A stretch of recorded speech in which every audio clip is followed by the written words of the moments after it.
Good morning, everybody, and welcome to the Saturday edition of the Paranormal Weekend Morning Brew Show. I'm one of your hosts, Nighthawk. We got Grandmaster G and the Big D, Dennis Carroll, in the back, waiting to come on and talk your ear off about everything paranormal, supernatural, and just weird and creepy. So, that being said, we're going to get through a few of these announcements and stuff before we get started. Like the copyright disclaimer and all the other stuff.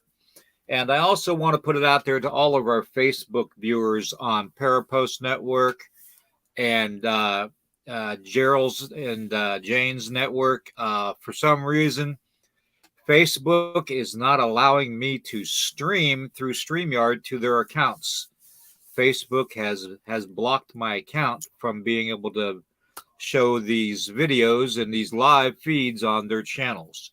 So I don't know what's going on there, but just to let everybody know that that's going on. So if you have a problem, try to find my 3 Facebook channels and follow it there if you want to watch it there, or go to the YouTube, okay?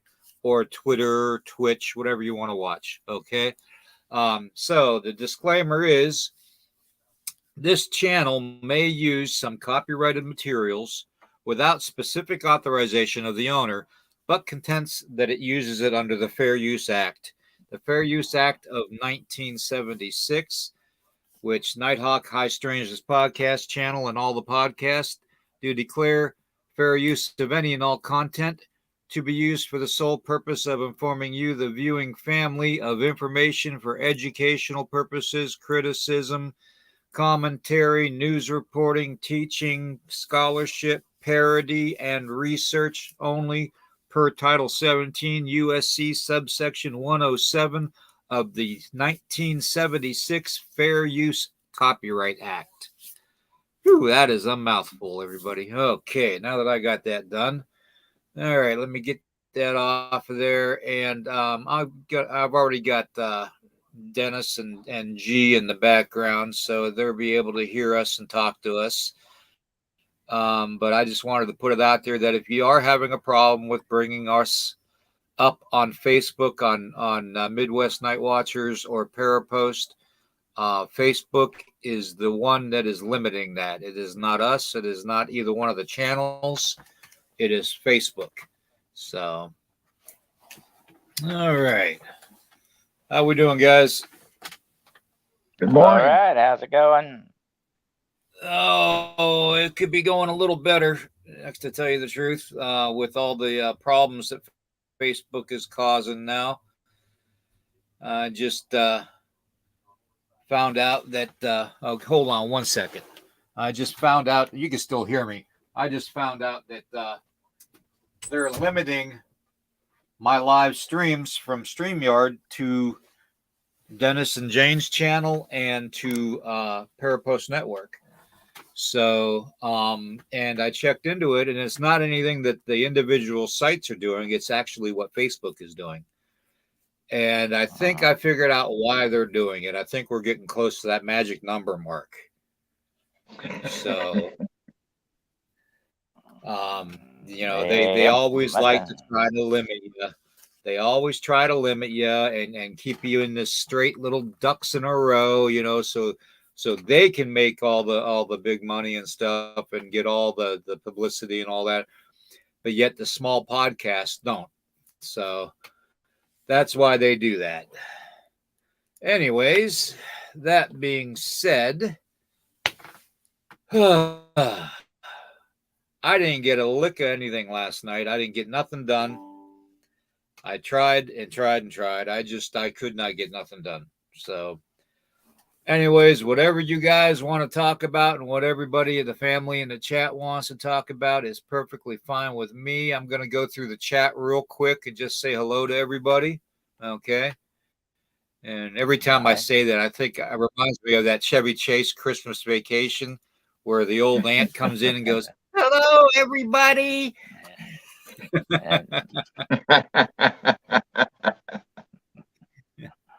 Let's see. Anyways, Okay, we are going to start off with Aussie Sue in the house for the first one. Good morning, William Dennis and Grandmaster G, otherwise known as Geryl.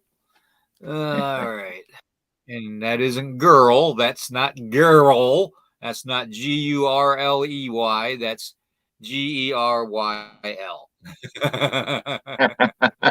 Yeah, let's get that straight immediately. There, we don't want that mixed up. All righty.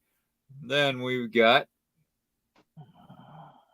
Cynthia Prince in the house. Good to see Cynthia. All righty. Then we got Tombstone's bringing up the bronze medal.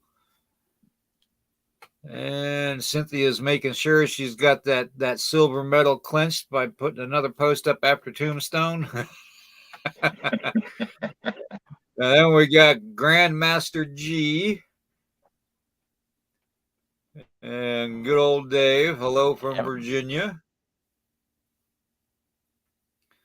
And hopefully Melissa's on here. I don't see her on here yet. Joey Z's in the house. Good to see you, Joey. Good to see you. And let's see. Who else we got? I know we got more people than that. Yolanda Alvarado. Otherwise known as Rosie. Gotta love these aliases.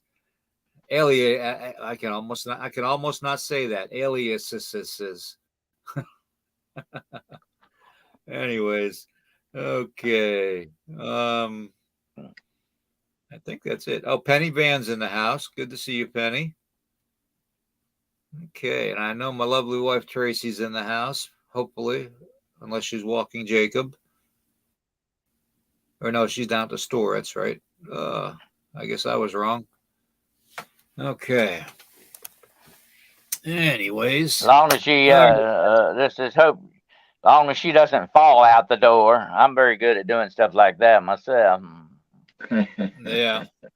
I think we all are nowadays. Yeah. I don't know why, but I was just unable to get things done last night. It was like every time I'd try to research something blocked me or something stopped me. And finally just exhaustion. That can happen, over. William. So that can happen. Sometimes these things don't want you looking into what they're doing. You can be impeded. I've run into that before. You can be interfered with, definitely, by some things. It seems like, and that's what we were talking about last night. I don't know if Geryl got to hear much of the show last night, but we were talking about how the certain powers that be can suppress things, distraction, and misinformation. They're very good at that, and definitely, and they can do that on a personal. Here's the thing about it: it's not just a worldwide thing. It can happen on a personal basis, And these forces. That's the interesting thing about these dark forces. They attack us personally on a one-on-one basis. They may go after a family, they may go after a group, they may go after a nation, but it comes down in the end to a personal one-on-one attack, Yeah, definitely. I want to let everybody out there know that we are going to be having a giveaway coming up. I got a really cool background tapestry. It's a tapestry, kind of like this one. Because see, these are not. This is not green screen behind me. This is black plastic and tapestries. Okay, and I like using that. I'm old school. Okay, I don't like green screen. Green screen looks like you're a robot, or sometimes your face goes missing, or you know what I mean. Looks like you're that. Whatever that guy was back in the 70s and 80s, it looked like a computer with the sunglasses. But Max Headroom. Yeah, Max Headroom. That's it. Yep. And but anyways, I got a really cool wolf tapestry coming that we're going to be giving away to some lucky viewer, viewing family, along with sticker packs. We got all kinds of stuff we're going to be giving away here coming up pretty soon. I'm thinking the tapestry will probably get here within the next week. So we can set that up here sometime in the middle of the week to do a giveaway. So that being said, the giveaways are going to be on the Saturday and Sunday morning shows. Okay. Any other giveaways we have are going to be, just the sticker packs on the other programs. So just so we know. But that'd be good for your 500 subs. yeah, true. If we're close to that, I'm not even sure what we're at right now. So, but yeah, I just thought it'd be kind of a cool thing, a good way to give back. We are going to, let's see, there's 3 different prizes that we're going to be giving away. So whenever we do this, we're going to have to all 3 of us will have to agree on whoever answered the question first, and then we'll just give them the prize. Of course, the second place question we get the second prize, and then so on with the third, and then we might have a couple condolences prizes, which will be like the sticker packs and stuff. So we'll have like 5 winners out of 1 question, which would be pretty cool. And the third place winner gets to take me to dinner. Okay. And pay for it. And pay for it.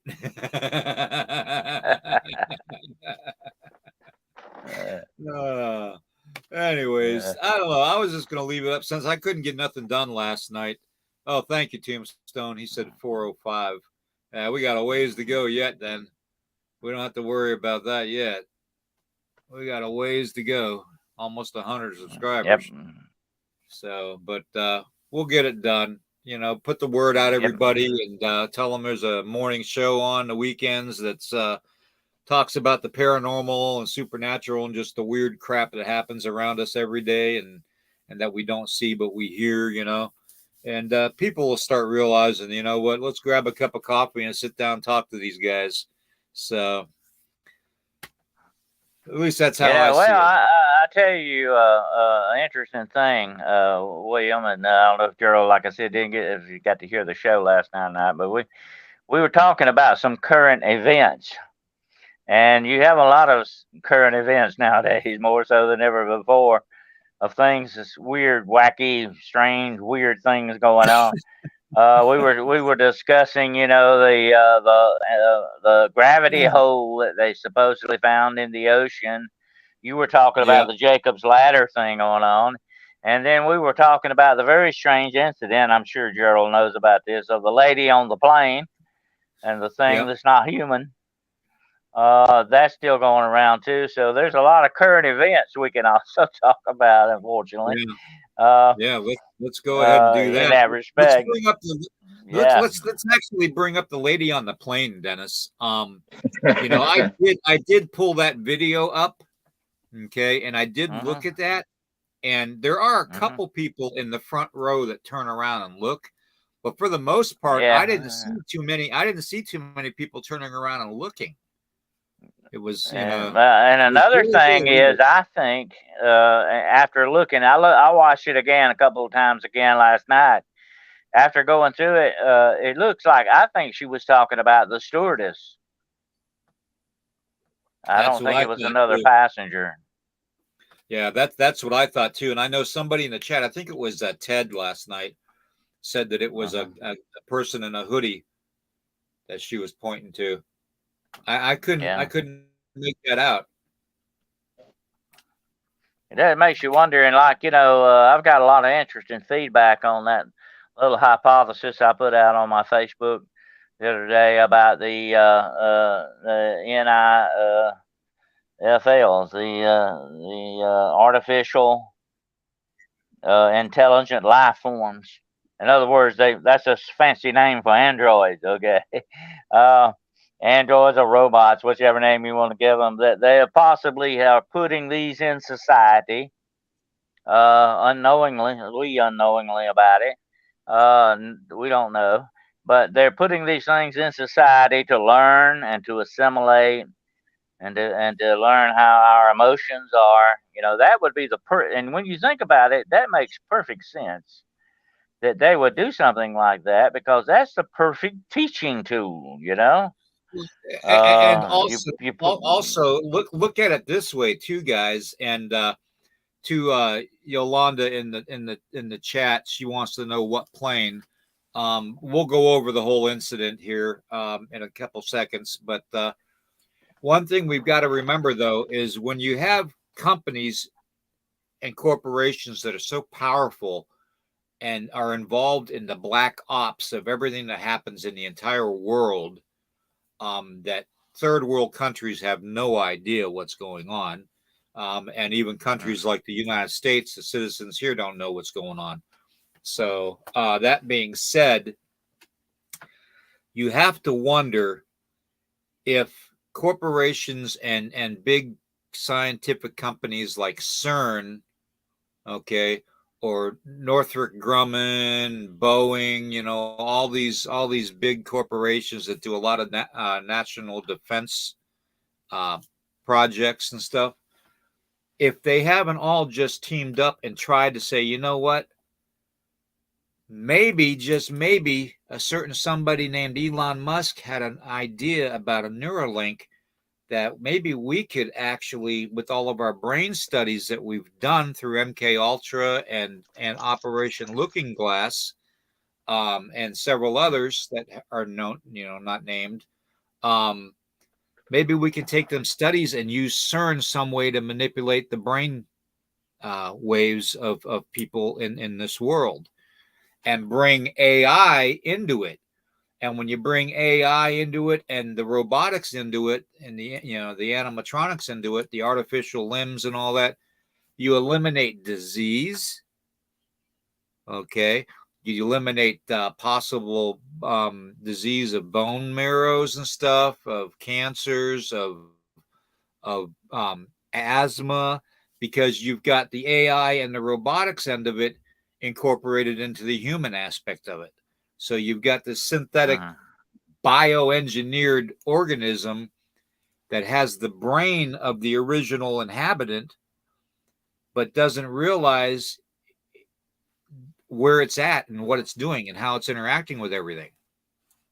Well, the ultimate goal, William, the ultimate goal of this dark science, and I'm actually beginning preparation on writing a book about this. It's called The God Game.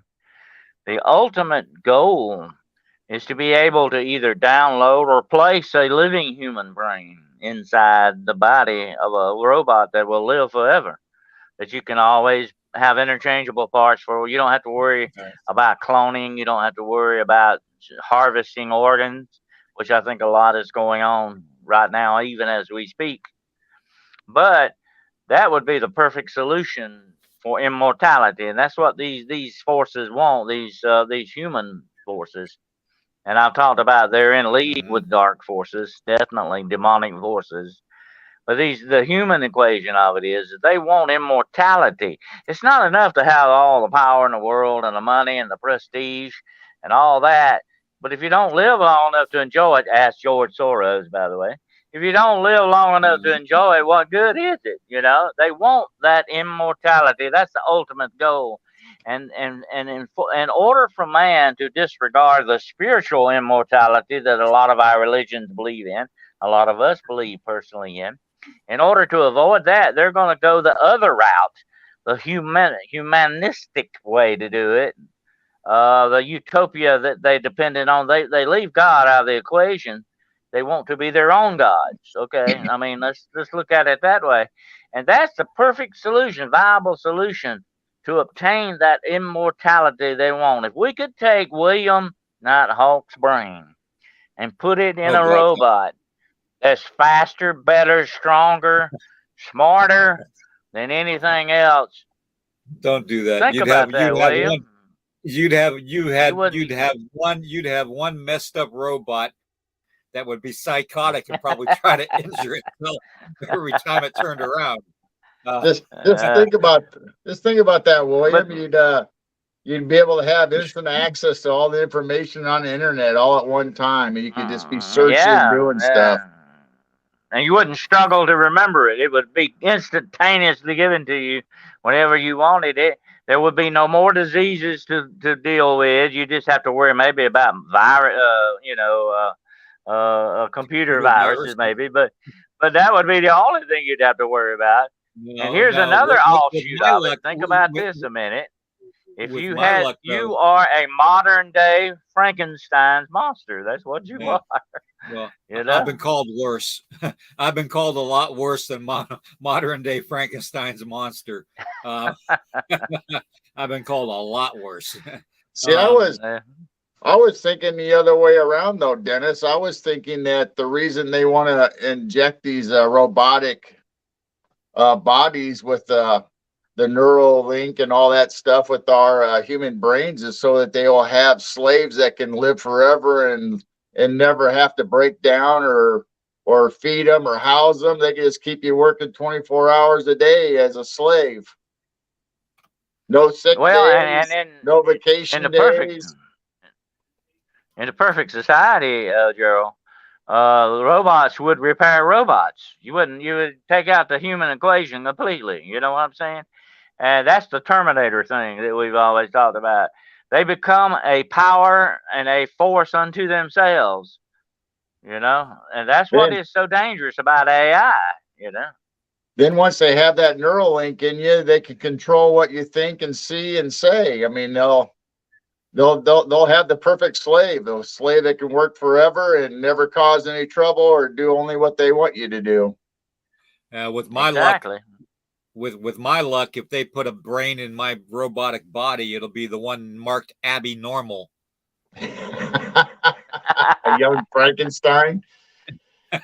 We can expect some freaky stuff, we can expect some weird stuff. But anyway, they wouldn't want to do that with me, okay? They would not want to do it with me. Well, if you got out of control, they just shut you off. Go ahead. Yeah. I just thought that if you got out of control and didn't follow the line, they just shut you off. Yeah. Mm-hmm. Just like they did RoboCop. Shut them down. Mm-hmm. That's the other thing, too. What about the possibility of your own memories back? Well, here's the whole thing that's left out of the equation, okay?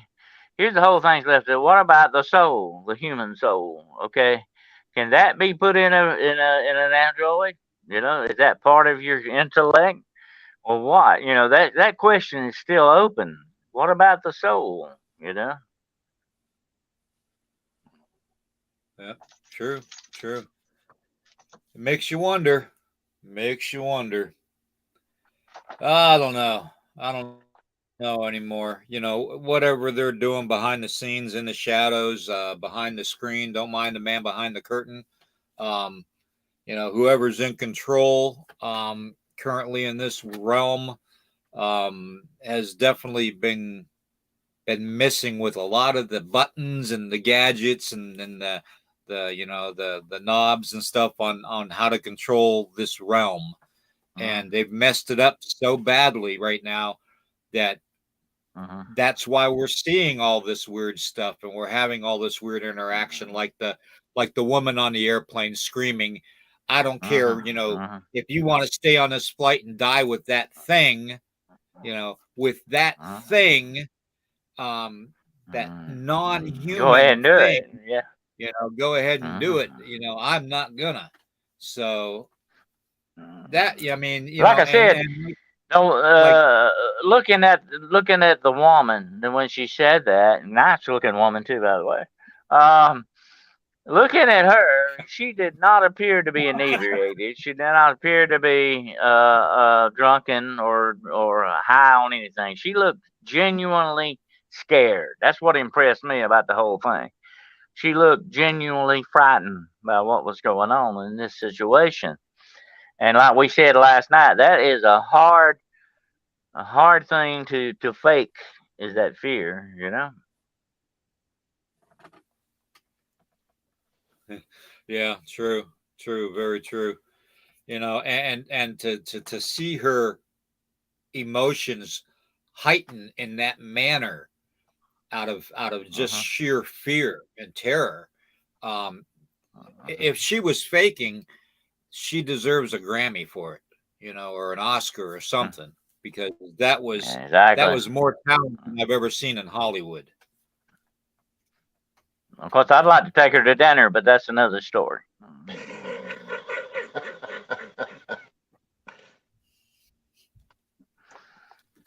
Be that as it may. Uh, that is an interesting incident, but you know, I have read of many encounters of people having stuff like that. They're being in stores. I know you have too. You know, said I saw these people. They just did not look human to me. They didn't look right. You know, we've all seen. I think we've all had somewhat personal incidents of that happening. You look at somebody and say, "Oh, that's what's wrong with this situation," you know. Um, so you got to wonder, where are they coming from on that? What's the one thing it sparks at? Is a realization that what you're dealing with is not really a human being. That would have to be frightening, I guess, to a lot of people. That would be an upsetting thing anyway. Would be disconcerting, definitely. Right. Uh, uh, so you know, you can kind of see where the lady's coming from. You know. Yeah, but you know, you have to wonder exactly what she saw. I just want to be able to see what she saw, you know, in order to make her react Yeah, that way. Was it I'd like to know. a Yeah, robot? Was it a AI? Was it a demon? Was it a shapeshifter? AI. Was it what was it she saw? Yeah, what was it she saw? That's what I want to know, and I think Well, that's like the we've answer said many everybody times wants. before, William. We've said this many times before on the show. Watch those eyes. That'll tell you a whole lot. Keep an eye on the eyes. You know, the windows of the soul, or if there is a soul in there. You know, you'll know whether there is or not.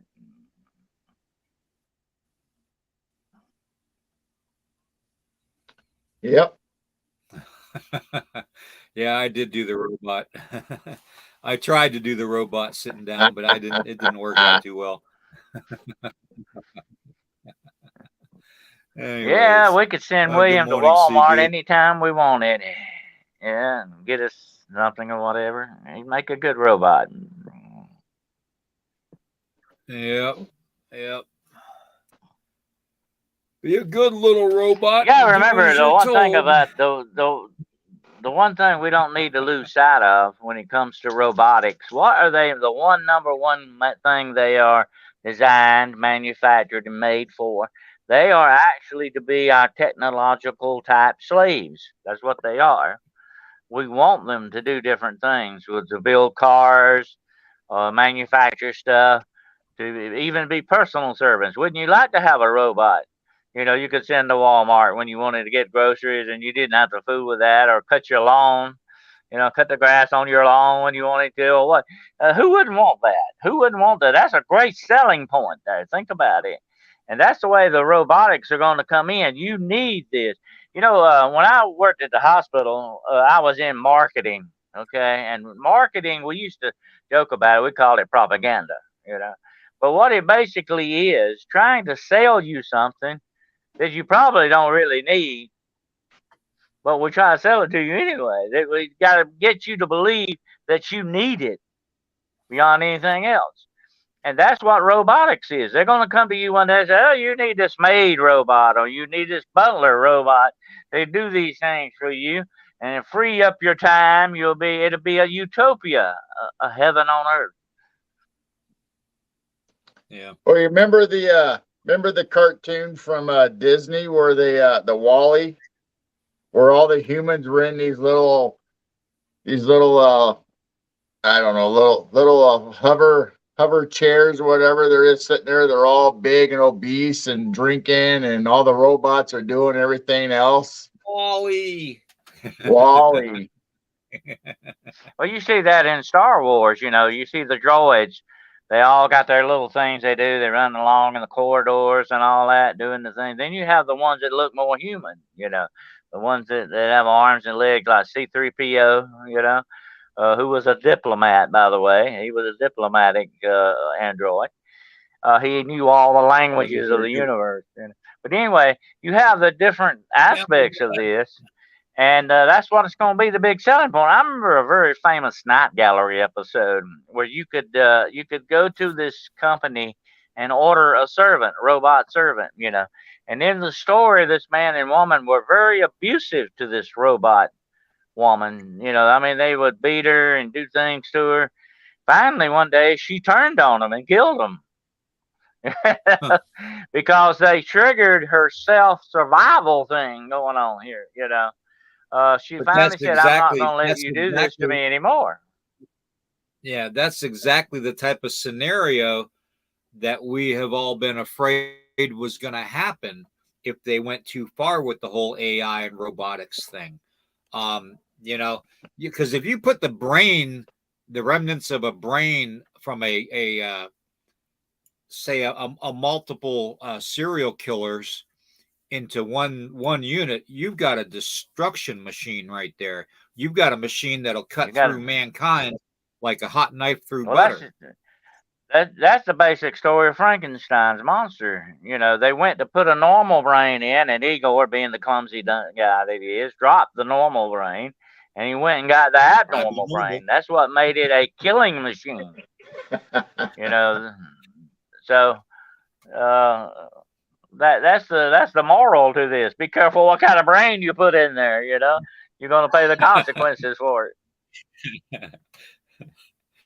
It'd be like that one episode of the Three Stooges where Moe's trying to pick up something off the ground, and then Curly tries to get it and kicks it and moves it, and bends over and kicks it and moves it, and bends over and kicks it and moves it.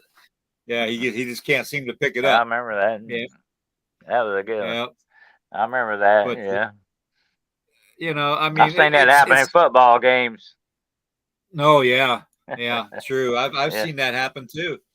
I've seen onside kicks, at the last second go really bad for somebody.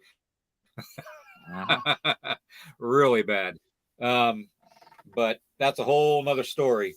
Could you imagine, though? Could you imagine placing the brain or the download of John Wayne Gacy in a robot? What you would have then, or something like that along those lines, like Son of Sam or something like that. Inside of a robot, they will live forever, and it would have superhuman strength and an artificial intelligence that far surpasses your own. You've got an incredible monster on your hands. There you go. We got paranormal dating service going on now. Okay, you got it, Yolanda. We'll have an interesting conversation over dinner. Oh, see, Duke, please pray for Dennis.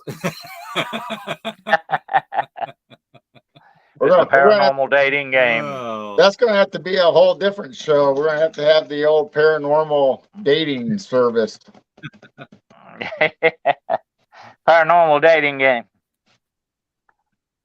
Yeah. There you go. It sounds like a new game show. Anyways. So that was the whole part. That was the whole thing for the government to have that secret soldier program that they can get your mind right and control it. And those people are just they don't care. They didn't care about what they had to do or human life or whatever the mission was. That's what they did. Well, I can tell you this from being in the military, being in the special forces in the military. You can trace these. You can trace brainwashing. You can trace that back to the island of Dr. Moreau. That idea for that's been going on for a century or more. That super soldier concept. And this would be the perfect way to, when you think about it, robotics is a perfect way to answer that super soldier thing. What if you had an army of these things? And you see that in the Clone Wars of Star Wars, Clone Wars. If you had an army of these things, you remember they rolled them out. They were like balls, and then they came disjointed and became fighting and killing machines.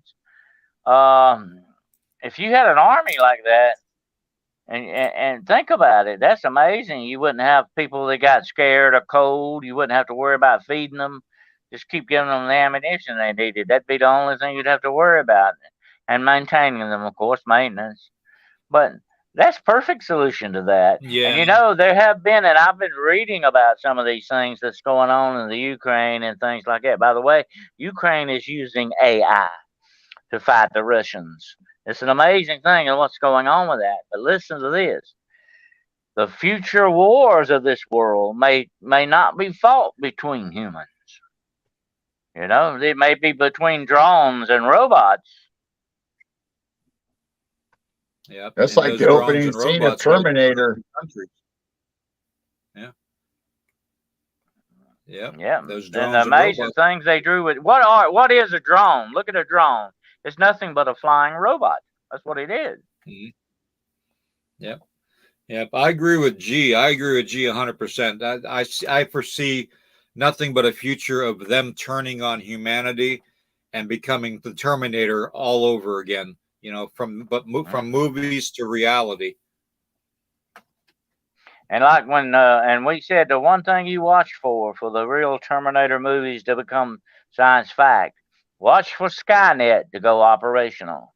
It's already really there. It's not called Skynet. What's it called? Starlink. Okay. It's already in place. It just has to be, manipulated to do what needs to be done. But once Skynet becomes operational, then these things have absolute control over the whole Earth. That's scary. Think about it. Well, here's a thought process for you guys. Seeing as everybody's seeing all these cryptid creatures and everything, what if per se, and you know how they talk about the agility and the strength of these cryptid creatures. What if the military industrial complex has already gotten to the point where they can put synthetic suits over these robots, these AI robots, and let them loose at dusk to dawn, and let them interact as a Bigfoot or a dog man or something to people to see the people's reactions? Well, it's like we said last night. I believe they are using these cryptids to mislead, misinform, and distract from things. I think there's a certain part of this they're using already psychologically. They know without a doubt that some of these things do exist, so they are weaponizing them in that way. Definitely. Don't you think so, Geryl? Yeah. I just saw an article the other day where the scientists have already got self-healing skin for their robots. So it's going to be like a human texture skin that can self-heal. So it won't, if it gets cut or whatever, then it'll just meld itself back together, almost like a Terminator thing. Yeah. David Lester's got a good question there. David Lester's bigger question is what happened to the woman after all that stuff. Last thing I heard about her, David, I think she's very lucky. They took her off the plane. They would not allow her back on the plane. She lost her $500-$600 ticket because of that, and that's the last thing I've heard of her. I don't know if anybody's heard anything else besides that. Go ahead. I'm sorry. No, I was saying that I remember hearing something about them possibly sending her for a psych evaluation or something like that, because that's how they found out that she wasn't drunk or on drugs. So I don't know. That could be false. But like we said last night, the story wasn't cold before they started trying to discredit this woman. Exactly. You could see that, we saw her at the bar before she got on the plane and all that stuff. So they're beginning that, discreditation thing. We always talk about that.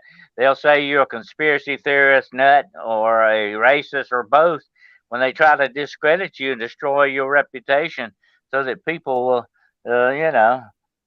shun you Yeah. and all this other stuff. That's just the way, that's the way they operate. That's the modus operandi. That's the way they operate. Yeah. So evidently there was true. no interviews with the guy in the hood or whoever that was in the hood or who she was talking about. Huh? That's the thing. I have a link If to they, I have a link to the video, Yolanda. I'll send you a link to the video if I get a chance. that's And the your thing. phone number. Yeah.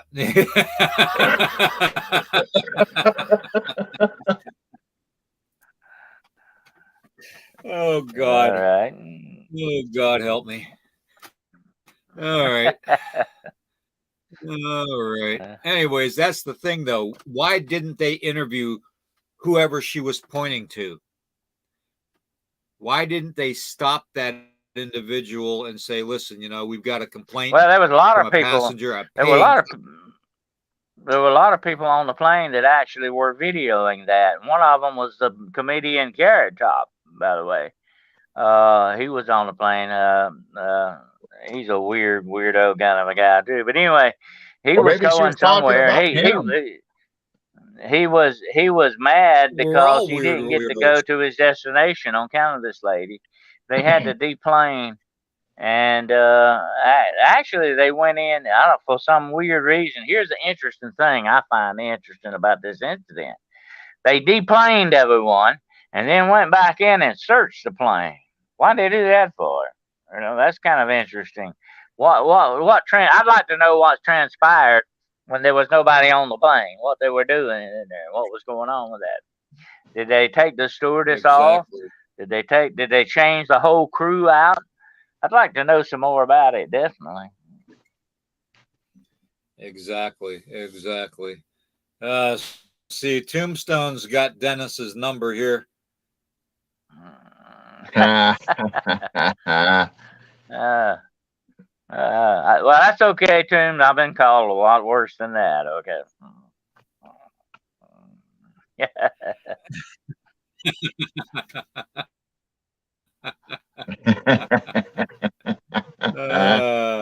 A good old brother Tombstone. God love him. All right. He sends me some interesting videos sometimes, definitely. Okay. The brain that would not die. Yeah, they saved Hitler's brain was my favorite one. But anyway. The brain that wouldn't die. Mm-hmm. That was some poor lady's head they had in a jar with some tubes hooked to it. Yeah. She was a mean gal too. She was out for revenge, I think, or something like that. A woman scorned.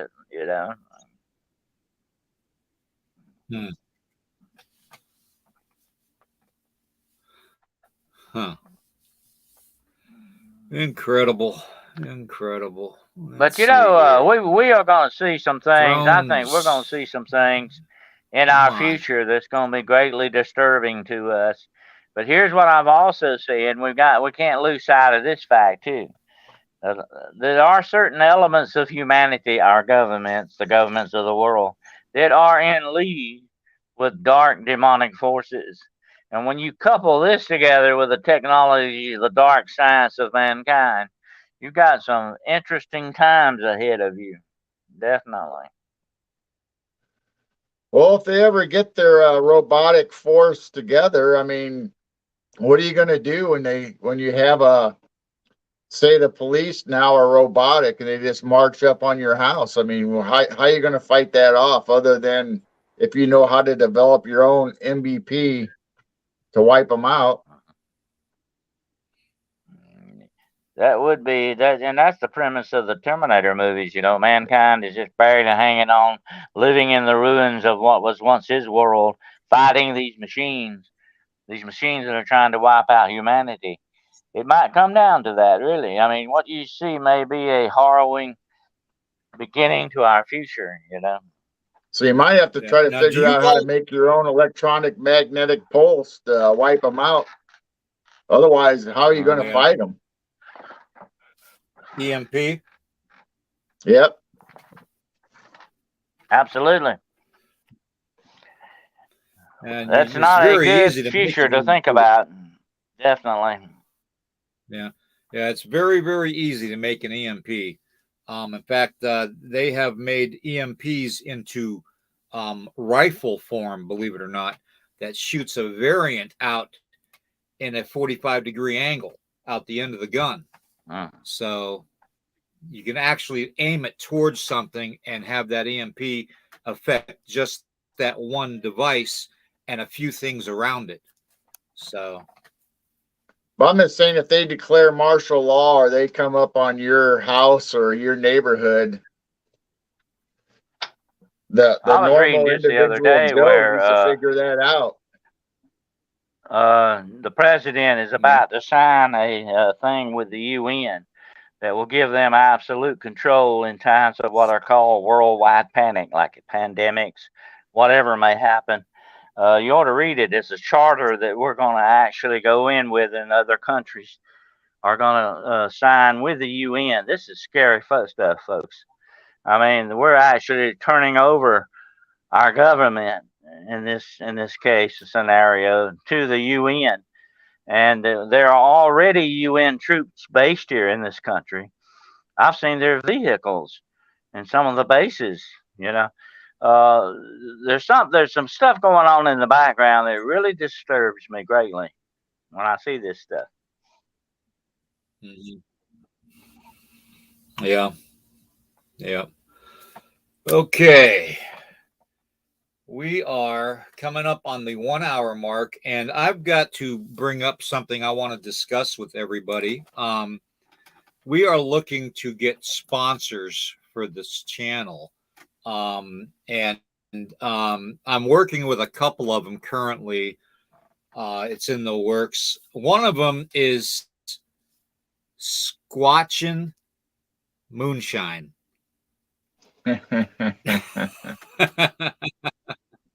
The other one is Dr. Squatch Soap.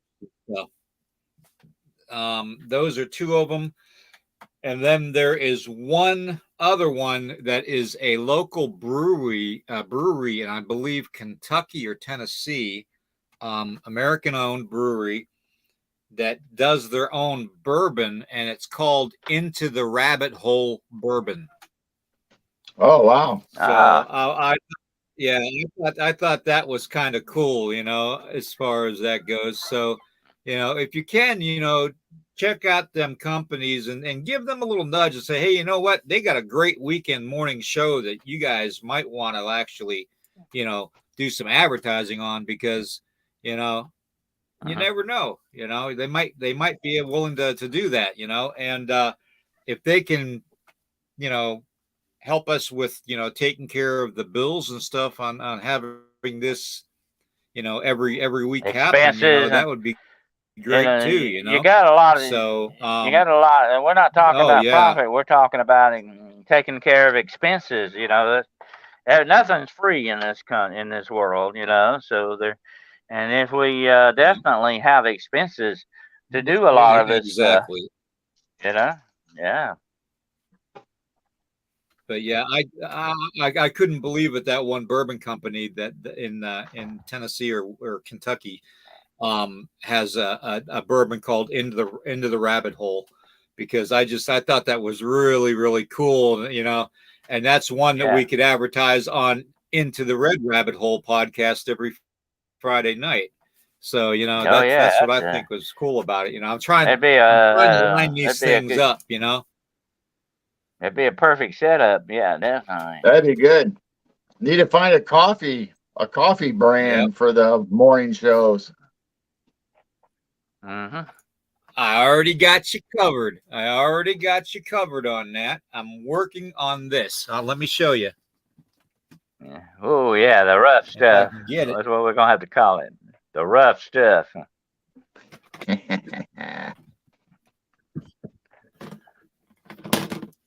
If I can get it.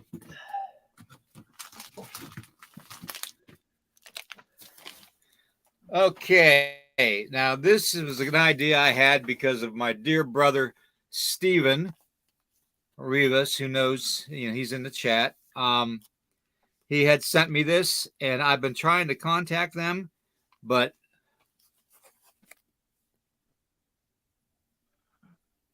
Sasquatch Coffee. Oh. Tax Squatch. All right. Yep. Black Rifle. Yep.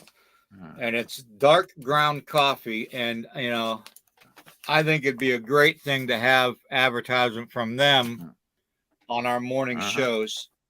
So yeah, because you have another good tie in there with that being the morning brew thing. That's a good tie in.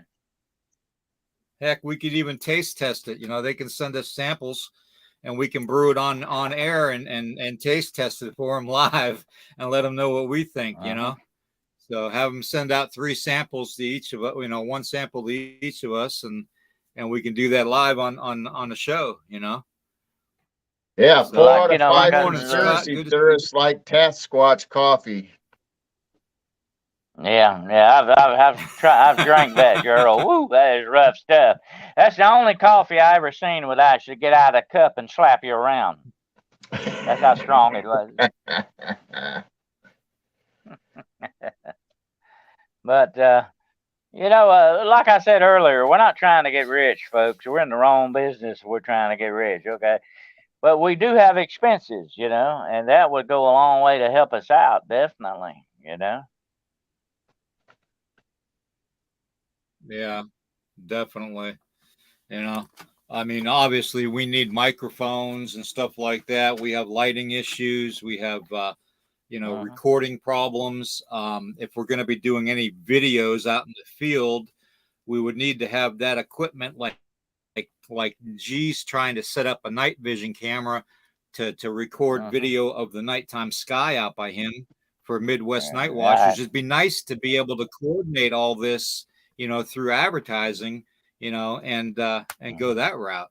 So I'm actually going to, I'm thinking about trying to find a wireless camera, night vision camera to angle down by the wood line, down by the stream, and let it run, video, and just play it back the next day, just so people can see what kind of wildlife is around here and other weird wildlife that doesn't exist in this part of the country, like the Black Panther, that everybody says is here. We've seen it. My wife and I have seen it. Our neighbors have seen it, So, but yeah, I got a good name for it. I got a good name for it, William. We'll call it the Night Watch camera. There you go. Oh, there you go. Night Watch camera. But yeah, I mean, it's just a thought. But yeah, these, it would be kind of nice to be able to have, some companies come in and say, you know what, you guys got a good program. Let's help you out. Let's get you focused and get you on and get you branded with, our brands and stuff, and help you out and build up your volume. So, I mean, by the time it's all said and done, it helps out the channel, more than anything, and for equipment and stuff. So, and equipment's not cheap. So, right. That being said, Scott says the woman that saw the lizard man ?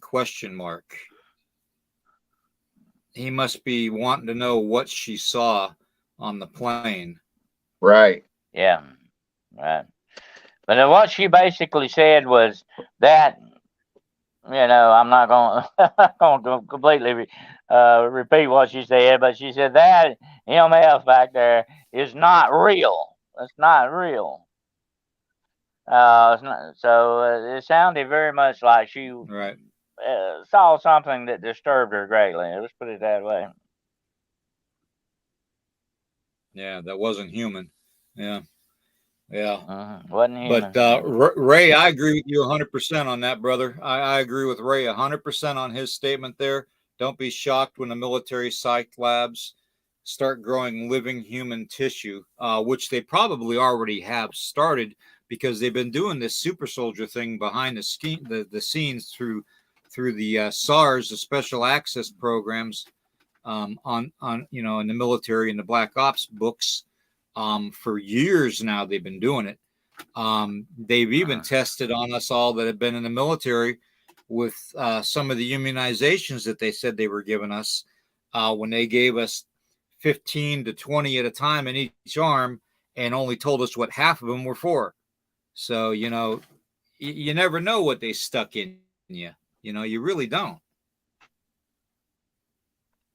Yeah, just imagine Dogman or something with AI in the brain, and got robotic body, and it can heal itself, and who knows? Well, if you could, put something like that, Geryl, in a exoskeleton, or sort of like an Iron Man suit, Iron Man in the comic books. Put something like that in a suit. My gosh, you'd have a killing machine that would be unequaled. I wouldn't want to go up against it, definitely. And what if you had it? And just think now, one step beyond that, if you had an army of these things, you could conquer the world easily. Well, just think if they actually had a living, breathing Wolverine like they see in the movies, where you can have spikes come out of your hands, or claws, or a liquid metal in your veins. And here's the interesting thing about all this, guys. This is comic books like I used to read when I was a kid. These are comic books actually coming to life. These things are actually coming in within our grasp. We can actually execute these things. That's an interesting thought. Yep. Did you guys know that down in Argentina, there's the indigenous people that are up like at the 11,000 foot level in the mountains down there, above the tree line, have been telling people for hundreds of years their indigenous stories of winged bird people and giants building all those big stone structures down there with the stones that weigh 20 tons a piece, that are 60 feet across, what if AI is the one is doing the genetic manipulations with the robotics and stuff and the human tissue and animal tissue without the humans knowing about it? What if it takes that step beyond human control and just starts making these things without us even knowing and turns them loose on humanity? Well, I'm looking into this. There was an incident very recently where AI tried to launch nuclear weapons. Think about that a minute, folks. Okay, I think there's some kind of incident. I'm trying to trace it down and see if it really actually happened or if it was a scenario they had set up. But whatever the case is, that what you're talking about here is something that goes beyond human thought and intelligence that we've created. This is the ultimate Frankenstein monster, folks. Okay, and this thing can wipe us out if it's handled the wrong way. But like we said before, AI would be a wonderful tool, a wonderful thing if it is used correctly. And we may get some good stuff out of it. I'm not saying we won't.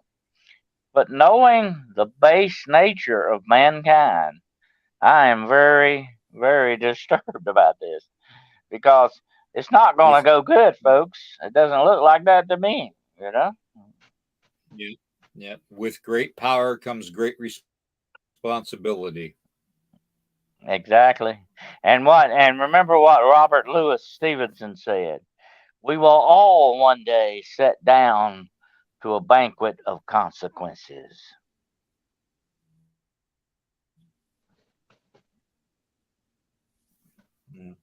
Yeah. Yeah. Yeah, definitely. Definitely. Let's see.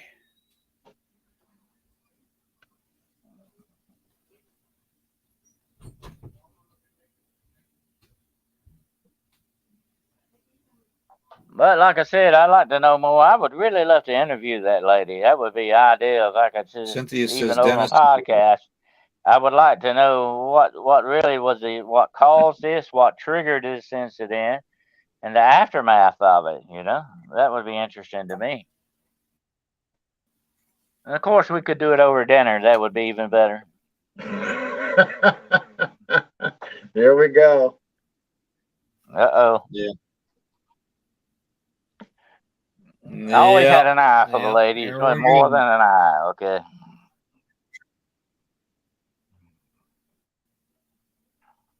There's Stuart.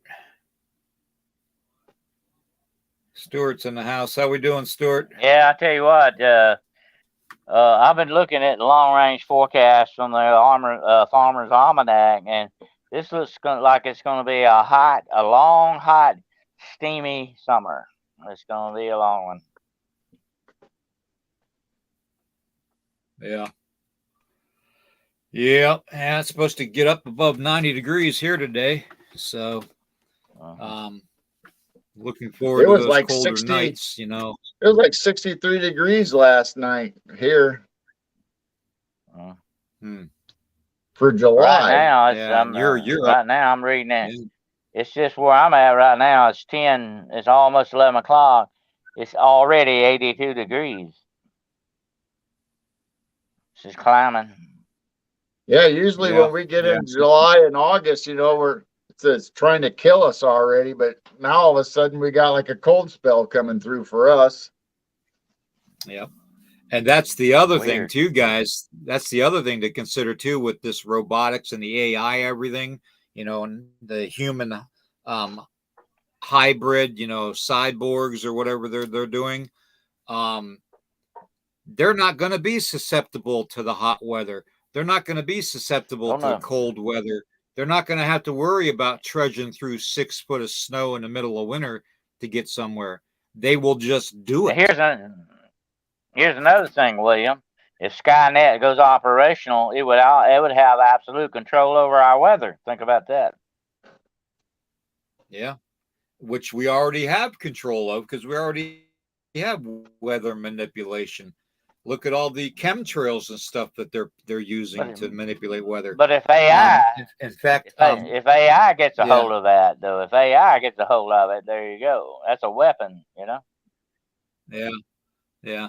Oh, if AI goes out of control, there's no way for mankind to know what's reality and what isn't reality, because just as sure as I'm sitting here today, an AI robot could be videotaping me and my thought process, my vocalization, my facial structures when I talk, all that, and they could reanimate that and make me seem like I'm saying something different to a whole different group of people, So, obviously there's going to be problems with AI. There is going to be problems, okay? And I hate to say that because AI is already in existence, because now I'm like putting this bullseye on me, speaking out about it to where, you're not going to know where your enemy's coming from with AI.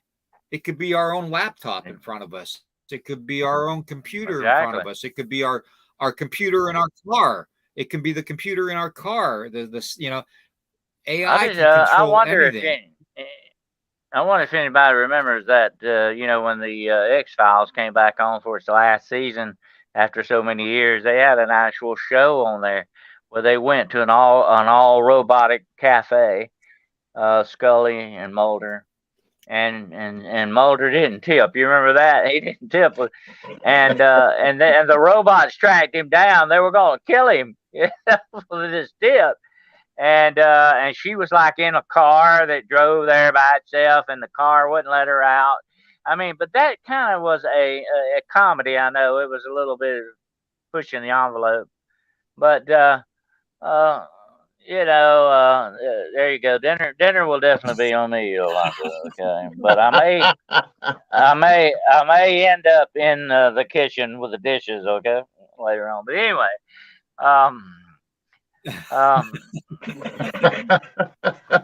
that is that is a synopsis of what may really come down. When robots take over everything. Uh, yeah, if you've never seen that episode, I advise you to watch it because it's very current to what's going on right now in our world. And here's the bad thing about it. And like I said earlier in the program, we are designing all of these things to be our slaves. But in the end, who's going to be the real master and who's going to be the real slave?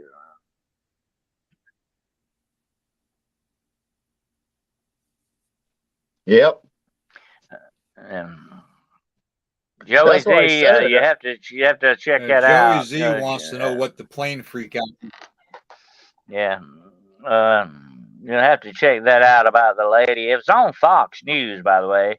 It was. I don't know if it's still on there or not, but Yeah, it's all over. It's on news. TikTok. It's everywhere now. Yeah, it's out there. It's not hard to find if you're looking for it. But are they actually interviewing the young lady? No, but I'm waiting. I have I'm not waiting seen for one. the personal videos of the passengers to come out that maybe give us a better angle of where it all started from, because they all had their phones out. We might get some more on it, and it could be, nothing, but it makes you wonder what really triggered that very emotional outburst. And here's the thing about it: it strikes me. Why would you blow a $500 or $600 ticket on nothing? You know, that's strange too. Right. While I'm thinking about it, I want to thank a certain person who recently helped me out with the situation with the truck. Um, it's a young man here locally. He is he's actually, I think, one of the newest of our Freemasons that we have, who's a mechanic, and he's been working diligently on the truck. He got my wife's car, Tracy's car, fixed for her, and got it inspected and all that. So we have a way to get around. I mean, it's not perfect. It's an old car, but it's something to get us from point A to point B. To the grocery store, or to the gas station or something if need be, or to the local hospital if need be. But his name is Coleman, and Coleman, if you're listening, I want you to know I want to give you a shout out. You're a very, very honorable young man, and I just want to say thank you. It's not completely fixed though. So, but I just want to say thank you. Okay. So that being nothing said, wrong. Nothing wrong with recognizing when people do things like that. So we should recognize them more, definitely. Yeah, yeah. And I think the world of the young man. As far as I'm concerned, he's another one of my children. So the football team is getting made.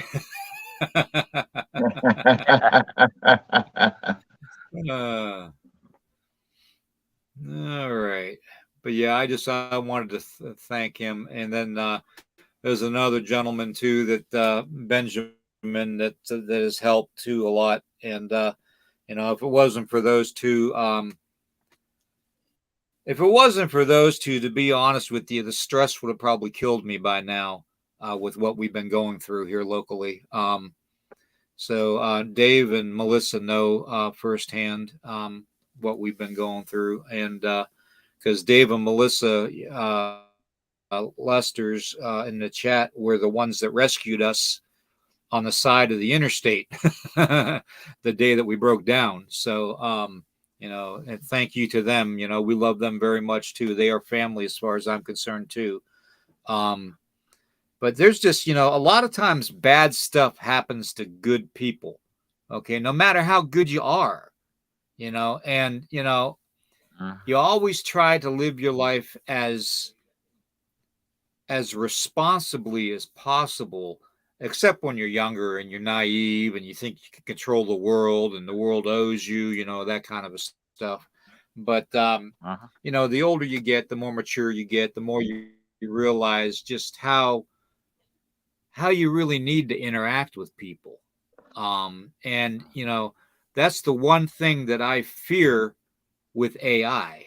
And when I use the word fear, I don't use it lightly. Okay. I have fought evil. I have fought the enemy, both in the military and in civilian life. I have fought enemy. I have fought an unknown, unseen enemy called cancer, and I'm still fighting it. To this very day, I will keep fighting it. But, to fight an enemy like AI could possibly be is literally a, a terrifying thought process, because what kind of weapons are you going to use? It would have to be an EMP weapon. Now, the only ones that have the EMP weapons are our military. Well, who's going to control the military if AI is loose? AI is going to control the military. Exactly. So, it's like it's a no-win. Here's what I told somebody the other day, William. This is like you are driving down the road on a busy highway. I mean, people whizzing by at about 100 miles an hour around you. You're driving down the road and you turn over to the steering wheel to somebody else named AI in the car. That's not a good synopsis there, I'd rather keep my hands on the wheel. But when you turn power over to something like that, you better know what you're doing. Okay? Because you're looking at some dangerous synopsis coming forward with this. That's what bothers me. Yeah, definitely.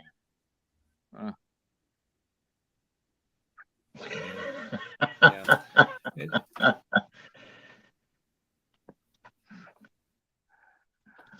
Send all your inquiries to DC. Ghost Wolf. Oh, let me tell you something, Tom. I'm mingled out, okay? GhostWolfDC at gmail.com. GhostWolfDC at gmail.com. So for all you single ladies out there, send your inquiries to Dennis and Dennis. I may end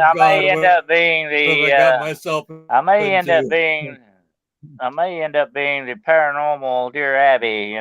Send me all your problems here. Instead of the silver fox, we got the silver wolf over here. Yeah.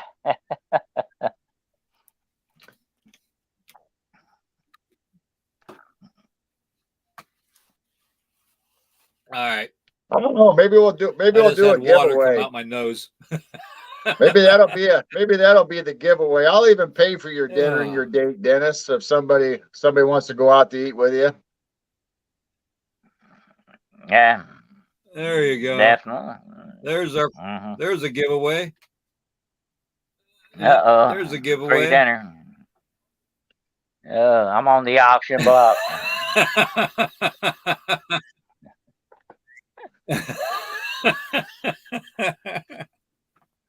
Oh man, this is gonna be one lemon squeezy kids. Well, I wonder if they could have such a thing as a virtual dinner. There you go.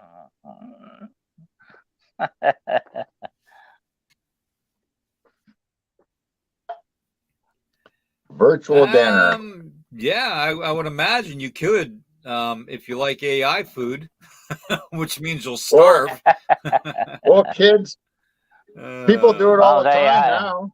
They get on Zoom or Messenger video and they will start watching a movie together and they're eating and doing whatever at their own place. So it's not even a real date. They're just spending time online together. Also, would that not put ghosting on a different level as well? If you ghost somebody on a date, that would be an interesting concept too. My date didn't show up. You never connected with me on there. I got ghosted. Okay.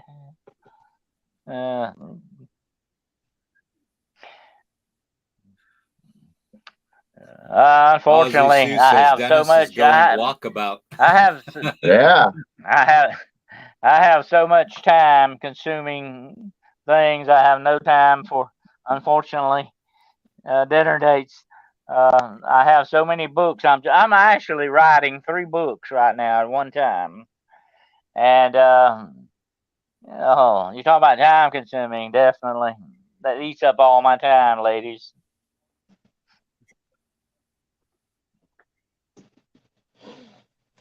Oh man, you just ruined it.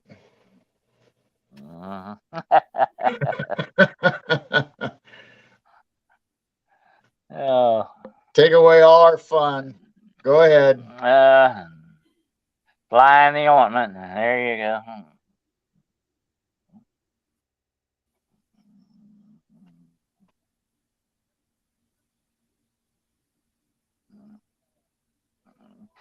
That's very true about putting your life in the hands of robots. What if you were to get in a robotic car and go somewhere? That you know, do you feel safe enough to put your life in the hands of a robot with AI? I wouldn't. Well, Knowing, if you get those driverless cars, they're already going to be able to lock you in and stop your car, or even drive you straight to the police station if they have to. mm-hmm.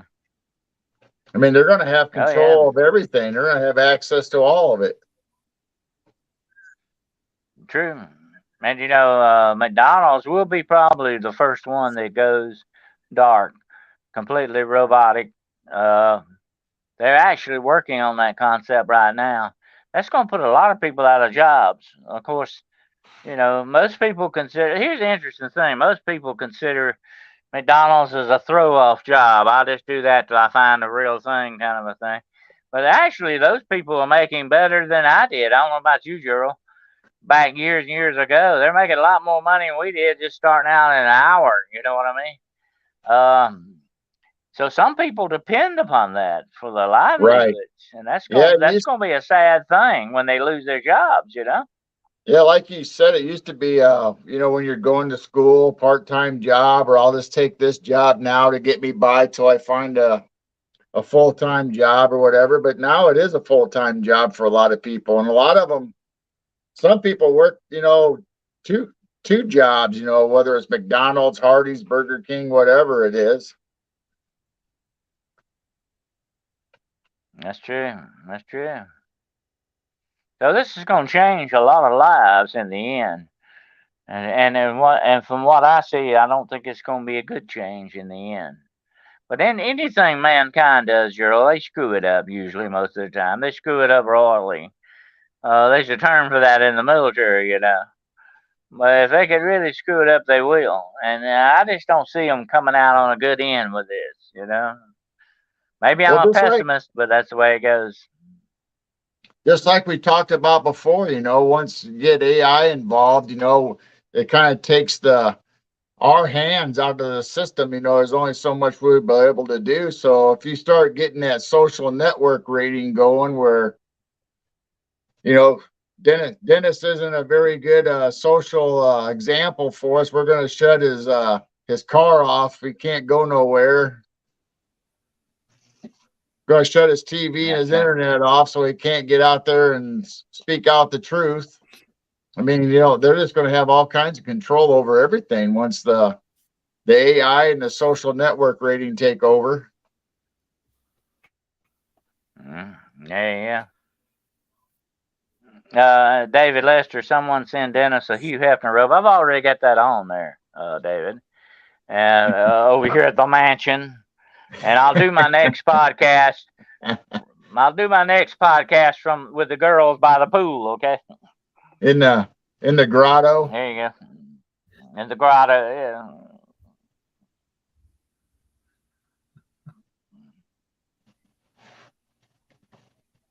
Actually, I was reading the other day where Hugh Hefner's ex-wife or his widow is actually doing an expose on his life. Do you hear about that? Yeah, I was reading about that. Would be interesting. Yeah, going to be interesting to read.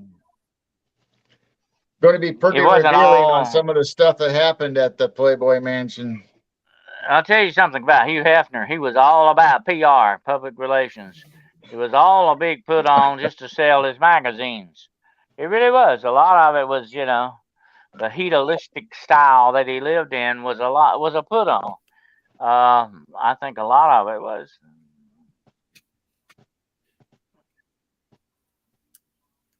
I think Hugh Hefner lived his life as sex, drugs, and rock and roll. So that's the Hugh Hefner way. Mm-hmm. But he tried to come off as cool and suave and debonair kind of guy that did all these classy things. I believe a lot of that was a facade. For what was really going on in the background. Yeah. Could you imagine doing a paranormal investigation in the Hugh Hefner mansion? That paranormal investigation at the Playboy Mansion would probably never get finished. I'd probably get distracted big time.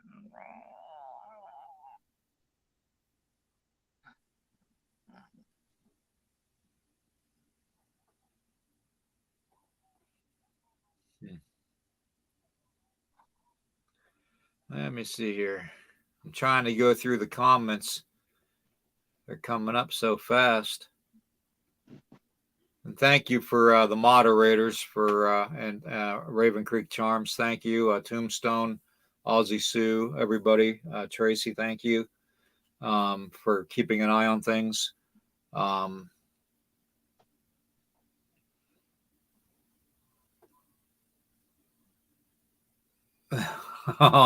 You're welcome. You're welcome, C. Duke. Everybody needs to smile at least and laugh every now and then. So you know what? Occasionally we will have those shows. We will have those shows where that's all we do is we cut up and all that. So, but yeah, I mean the whole premise of the show is basically to interact with you guys for the most part, and and whatever happens. But we do enjoy talking about the paranormal and the supernatural and stuff. Which, getting back on that subject, what if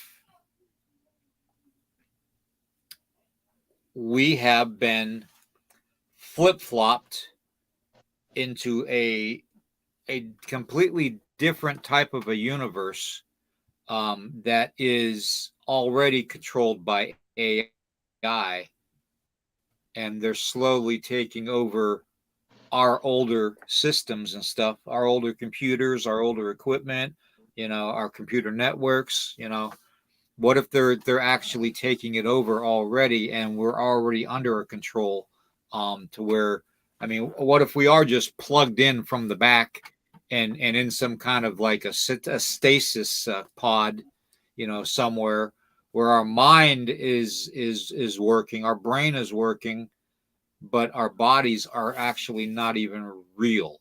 You know what I'm saying? What you're describing would be an AI-induced matrix, kind of a thing. What if AI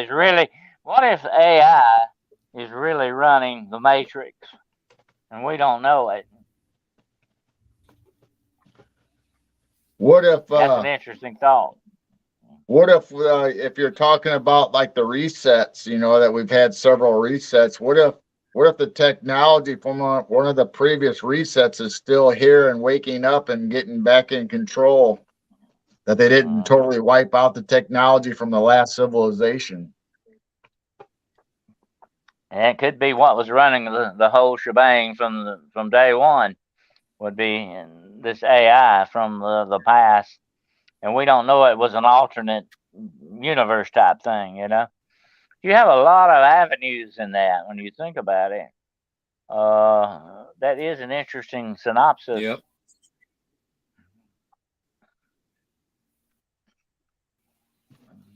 Yeah, you do. If there do. You got quite the open gambit of ways to go with it.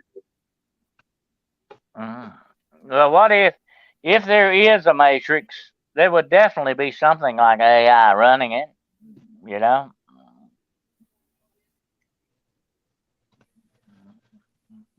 Yeah. Well, ask Bigfoot Michigan Rob. But well, a while back I told everybody do this test. Okay, take your fingers, your main finger, your knuckles, and just rub them in your eyes, staring at like a light. Okay, and see what kind of patterns you get in your eyes with your eyes closed, because you Right. get grid patterns. And if you get grid patterns, you should be seeing blood vessels and blood veins in your eyes, in your eyelids, with the light leaking through. You shouldn't be seeing grid patterns. So, and Bigfoot Michigan Rob did that one time, and I did that, and several other people said they saw the grid pattern like graphic paper. So, Yeah, I've seen that. I've done that too. Yeah, that's very Yeah. interesting. You should, like you said, you should be seeing the shadow of these blood vessels and stuff, and not a grid pattern. exactly. Exactly. So it just makes you think, it's just one more thing to just kind of make you think, well, maybe everything isn't as it seems. Okay. Maybe we have been lied to our whole lives, but we've been lied to because the people that are lying to us had no idea what was actually happening. So maybe they're just trying to make the story up as it goes. Yeah, I just saw Yeah. something the other day where somebody said, we're talking about the different realities or timelines you're in where, growing up, your heart used to be on one side of your body. Now they're saying it's in the center of your body. So that's a test. You ask somebody, hey, where's your heart at? To try to tell what timeline they're in or what dimension they're in. Ask them where they think their heart is. Is it in the center? Is it in the left? Right. That's true. It's weird. Growing up, it was never in the center of our body. That's how I remember it going through school. Now everybody says it's in the center of your chest.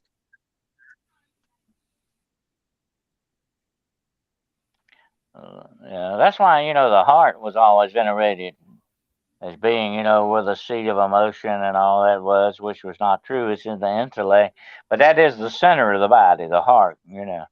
But the interesting thing about the heart being in the center, it's a pump, and it would definitely have to be in a centralized location to do its job effectively. You know, uh, and it's amazing. It keeps amazing me. Just look at the human body alone. Nothing else in this universe is an amazing mechanism like thing. The way it's put together is astounding. Um, Yeah. that's just if you just studied nothing but the human body, as some doctors and professionals do, you will understand what I'm talking about. It is an amazing thing, and we shouldn't disrespect it. I know we should. All of us are guilty of doing that. We do things against our body, especially when you're young, that you shouldn't do. I always taught Right. that concept of looking upon the body as a temple, you know, kind of a thing. We should venerate it that way. But here's the interesting thing about AI and all these other concepts that's putting forth that I call these dark forces are involved in.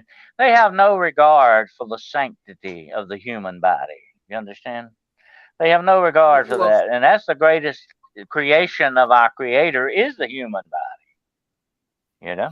Well, they have no sanctity for the human body because they have no concept of what a human body is, because they can't physically Or take that and learn it. You know what I mean? They don't have a physical body themselves. So, in order for them to be able to know what a physical body feels like, and the pains associated with the physical body, and through aging and disease and all that, AI really doesn't have a clue because they have no way of reasserting that information within them to learn the process. and here's the interesting thing, Hey, William, Johnny. and I've always said this. I've always said this about the demonic. Okay, the reason why they have that need to possess people, to use you and utilize you and live through your emotions and intellect They have that need. It's almost like a drug to them to do that. They have no concept Mhm. of that because they were never human to begin with. If Right. something is never human, just like AI, it has no true concept of that. But when it becomes sentient, and we're talking about that's the main thing of AI, it becomes sentient. It knows that it exists in whatever form it is. It knows it's not human, but it can say to itself, and here's the pride thing about it, it can say, hey, I'm better than a human.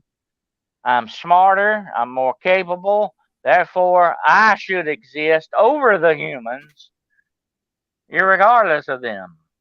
And that's what's going to happen with AI. It's going to become a sentient, Isn't that meaning what it has Satan said? I it was just has getting ready to say that. it has the ability. It has the ability to Yeah. say that, hey, I am the one that's important. I should survive more than man.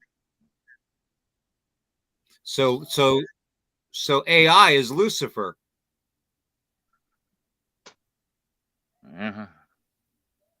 Yep. Yeah. Wanting to be better than their creator. Mm-hmm. Just what happened Yeah. with Lucifer. Remember that? You know, God created Lucifer. He was the top angel. He stood behind the throne of God. He was God's bodyguard. He had God's back. Okay, that's how important he was in the hierarchy of heaven. And one day, and God said to him, you are the most. Now listen to this statement. You are the most beautiful, the most perfect, the most intelligent thing that I have ever created. Well, Lucifer took that to heart and said, well, God, I'm even better than God. I should replace him. We don't need God. You got me. That's why the Bible talks about that pride that comes before a fall. How very true that is. If we become so pumped up with our own egotistical, and you see that happening in the paranormal world day after day, in the cryptid world, that ego is getting in the way. I've often told a lot of my groups of people, and I've been in a lot of groups over the years, leave your ego at the door. Don't bring it in here. We don't need it. It gets in the way. It screws stuff up. And that ego is the monster that's in the room, and you got to remember that. It's like that joke about the 500-pound gorilla in the room. You may try to ignore it all you want, but eventually you won't be able to. Ego does that. Ego screws us up, and that's why we've got to. And what if AI gets an ego? You got a problem. You got a problem. Yeah. Forrest Gump's theory is stupid is as stupid does. And the other theory was life is like a box of chocolates. You never know what you're going to get. Well, my theory of life is like a bag of coffee. Okay. And what you get is this. Yeah. This is the bottom of the bag, and nothing ever happens here. So, when you get to the bottom of the bag of your coffee and you read that, that's it. It kind of like tells you your life is over without more coffee. Yeah. So I just thought especially if you're addicted. Especially William, especially if you're addicted to coffee. Okay. Yeah. Well, I mean, I'm sitting here because I showed you all this. I showed you all this coffee earlier, and I'm sitting here and I set it up here on a table here in front of me, and I was reading that and it says, this is the bottom of the bag. Nothing fun ever happens here. How true is that? When you get to the bottom of the bag of anything, nothing fun ever happens there. That's it. That's like life. Yep. That's exactly like life. When you get to the bottom of the bag, nothing fun ever happens there. So remember that, guys. Yeah. Get to the bottom of the bag. That's sad. Nina well, that's kind of like the rabbit, that the rabbit that's drinking the chocolate milk. the rabbit's drinking the coffee, the chocolate milk, and he hears that slurping at the end. There's no more chocolate milk. You remember what he always said? That's the saddest sound I know. Yeah. There Nestle you go. Quick, Nestle Quick Bunny. Yeah, Nestle Quick, yeah.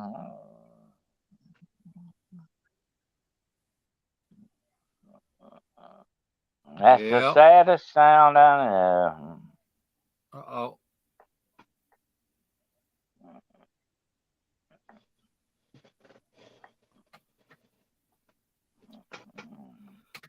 That's true there, Stuart. You got to look. It's always hanging a little bit on the left, unless it's hanging a little more on the right.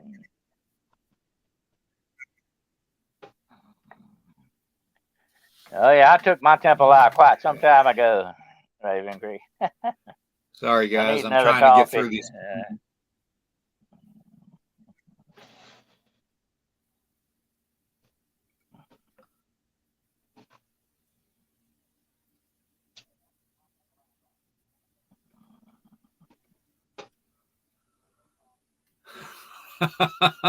Overbuilt. You gotta love Overbuilt's comment here.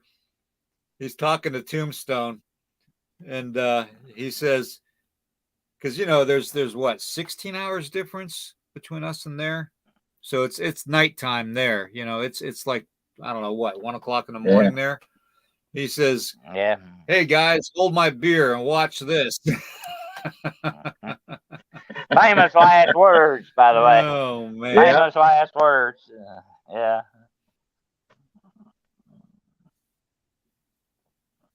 That's funny. I don't care who you are. That's funny. There you go. Anyways, yeah, I mean, just the whole concept of good morning, Monica. The whole concept of AI taking over everything and us living in an illusion. Basically, our body's in a pod with wires connected to it and tubes, and our brain's functioning, but our body's not, is just, I don't know. To me, that is just that's not life. If AI thinks that is life, then AI is completely wrong. They've got it completely wrong. But you're assuming that we're not perceiving that we're alive. I mean, so I'm a living human being. But if I'm really in the Matrix, then I am not a living human being. So this is just an imagination, made up story. So the real life is out there, laying in the pod with the tubes. That's the real life. So I mean, I don't know how you would ever determine whether you're in the Matrix or not.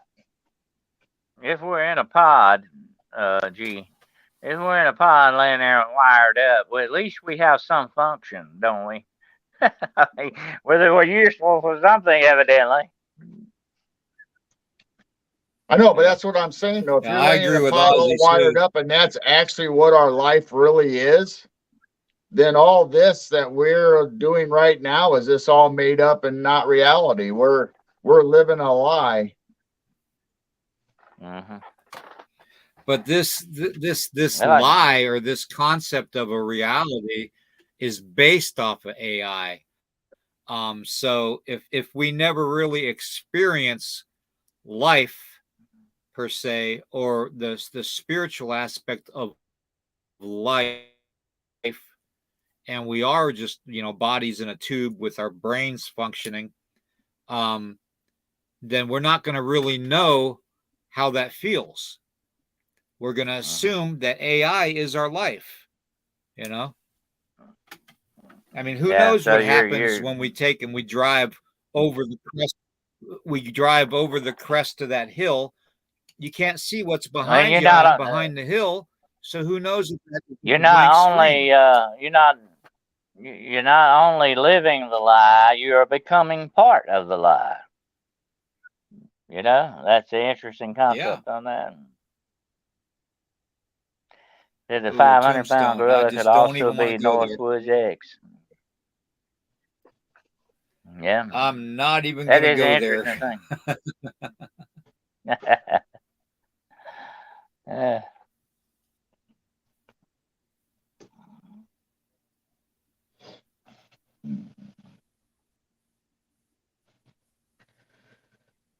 But I think I don't know. I mean, you would have to think that this was some kind of alien AI from outside of the universe, of our known universe, maybe an alternate universe that would have set all this up eons ago. We don't know about it. You know what I'm saying? That's an interesting concept. There is a theory that the world we're living on is just one of many that have been here over the billions of years, that have risen and fallen into different civilizations. That's an interesting theory too, and there's supposed to be a lot of conjecture to the fact these out of place objects that have been found, clock gears and things in rocks that should have been millions of years old. How did they get there, and where did they come from? Were there other civilizations here long before this one, and have many died and come and gone? What if they left behind some AI, that was running things? That's an interesting thought too. Well, I just watched that video, and I think I sent it to you about the concept that the Earth itself is changing dimensionally, not us physically as far as humans. We're not necessarily raising our consciousness or going to another dimension, but the whole Earth itself is going through a dimensional change. And if we're on it, we're like fleas on a dog, that we're going to change also. And the Earth could care less whether we're here or not, whether we go with it or die or whatever. The Earth does not need us. Yeah, that's interesting. And where does here's another thing, like, where does the demonic fit into this? Could they have had a role in a lot of this ongoing stuff, and still do, for that matter? What if there is a definitely strong demonic connection to a lot of this stuff? That would explain a lot. That would go away, because the demonic is all about deception and lies. That's what it's all about. That's the blood that runs through their veins. That's what their true motivation is when you get down to the demonic. And nothing that they do surprises me. Okay, nothing. Right, right. Built from East Tennessee, in case you forgot, not South America.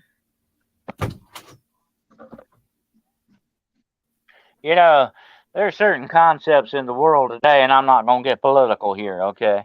But there are certain concepts that they are forcing on us right now, that there's certain way to live, a certain way to be, pronouns to use, and all this other junk that they're trying to force down our throats. And by the way, I'm an American. You don't push anything down my throat, okay? That's just not going to work out good, okay? It's not going to come out good in the end for you if you try. But that's what they're doing. And this is nothing but indoctrination on a large scale. What somebody comes up to you and says, "Oh, the United States is a piece of trash." It's a piece of trash, racist trash. It's always been built off of racism and all this stuff. There's nothing good about it and all that. How can you say that? How can you believe that? How can some of these office holders hold office in a country that they hate? I don't Right. understand that. But that's exactly the way the demonic works, folks. That's just the way they work. They deceive the mind into believing these things that they want them to believe. Yeah.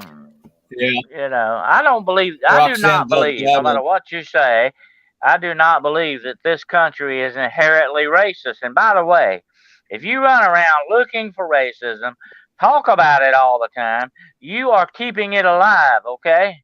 You are helping. You're complicit with racism, folks. You got to get that in your mind. Yeah. This victimhood junk is actually thought up by the demonic, without a doubt. But if you go around running around racism all the time, it's called separatism, and it's something that that the powers that be are in control want us to make us each other feel alienated. They want each other to feel like they're outcast and don't belong to society as a whole.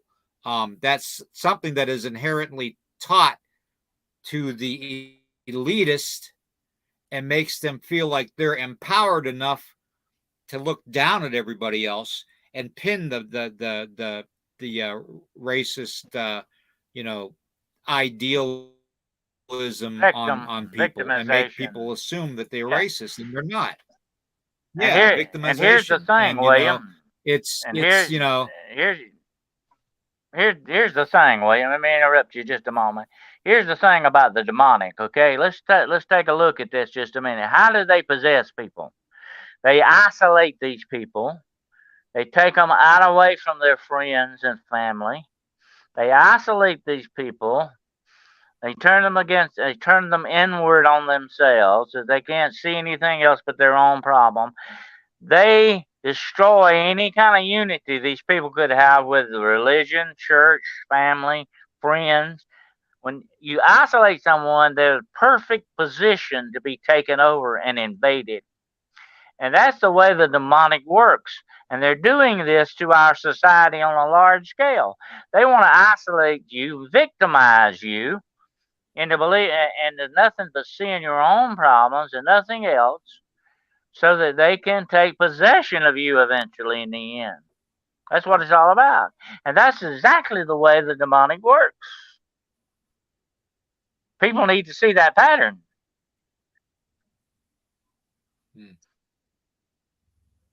And like we said last night on the show about that smoke and mirrors thing. That's exactly the way they work. Don't you get to be distracted by something else while they come up your back, okay? That's the way they work.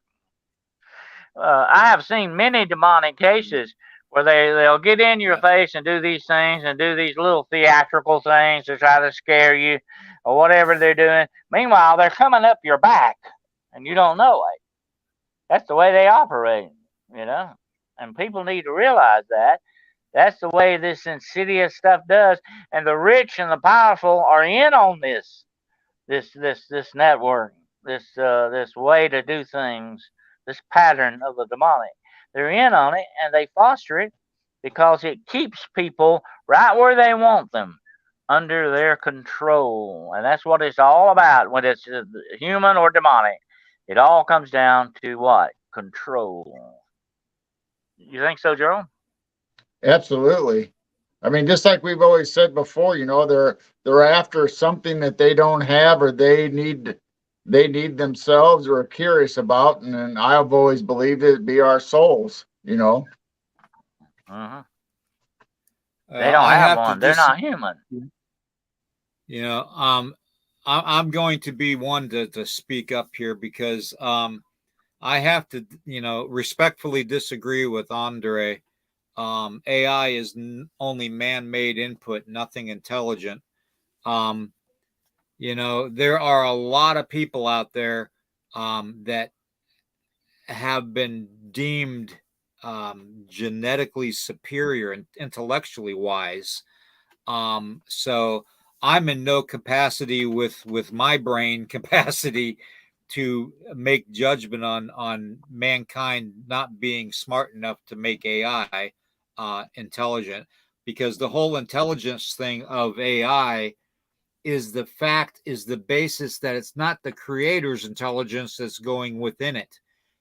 It's the initial startup is the creator's intelligence going within it, but AI, once it's becomes active, is going to go through their learning process on their own, and it's going to eventually surpass any knowledge that any human being is even capable of thinking of.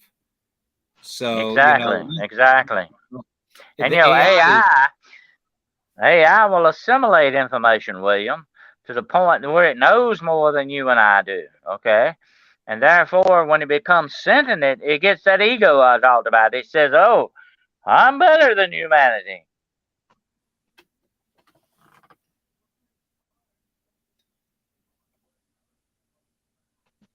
Yeah, when it starts having its own ability to think and process information and make judgment calls, like humans do, then we're in a lot of trouble. Uh-huh. Yeah. Yeah. Once it becomes having its own agenda, without humanity in that ratio, we are definitely in trouble. Because And it wasn't that long ago that they had two AIs talking to each other, trying to solve climate change, and they said the only way to solve climate change is to get rid of humanity. Uh-huh. You become Yeah. irrelevant to it. Yeah. You become irrelevant. You become, say, I don't need you. I can repair myself. I can do whatever I want. I am a being unto myself. I don't need you anymore. And that's what's wrong with the world today. We've done that with God. We've turned our back on God. To God, we don't need you anymore. That's the one sin that's going to damn us all. Okay, is we turn our back on God. So, well, we don't need you anymore. I'm a God myself. Yeah, because That's what they teach you. Once AI becomes smarter and it gets that pride complex where it thinks it's better and knows better than the human that created it, it no longer needs us. I mean, it'll see nothing but error and fault because we're defective. Humans make errors and mistakes all the time, so it's going to think, okay, we don't need Yep, these people no more. They're defective. they're irrelevant. They're not needed, and that's going to be a bad situation when that day comes for us, not for AI. It's going to be for us. And I wrote a short story some time back, and it was called "The Sum of All Knowledge." And it's about these people find this real alien artifact, and it's a square cube, and it actually talks and communicates with them, and it tells them, "I am the sum of all knowledge. I know everything in the universe, everything. I know every language, every planet out there, every civilization. I know everything." And the guy that found this said, "Now we have the answer to all our problems. This will make us the absolute best we could ever be, as long as we acknowledge what's in this box, the sum of all knowledge." I won't tell you how it ends. It ends in a very freaky way, but the story is to illustrate what can be done with absolute knowledge and how dangerous it can be. You know? Yep. That's the thing. If there's not protocols to shut down AI or control AI, I mean, even the AI creators are saying, "Hey, we need regulations. We need stop gaps to stop AI from taking control or going on itself." And it's sat there in front of Congress and asked the government, which I don't think the government ever has a good solution to how to do anything. But they say we need regulations on AI and Chat GGP, and so it can't go out of control on its own. So, That's very what do true. we guys? What do we guys assume that the young lady on the airplane got upset about, though, to the point where she caused such a turmoil they had to cancel the flight? I, for one, don't think it might have been AI she saw but I believe it was a reptilian that she saw. Yeah. I agree. And I agree that there had to be something that triggered her like that.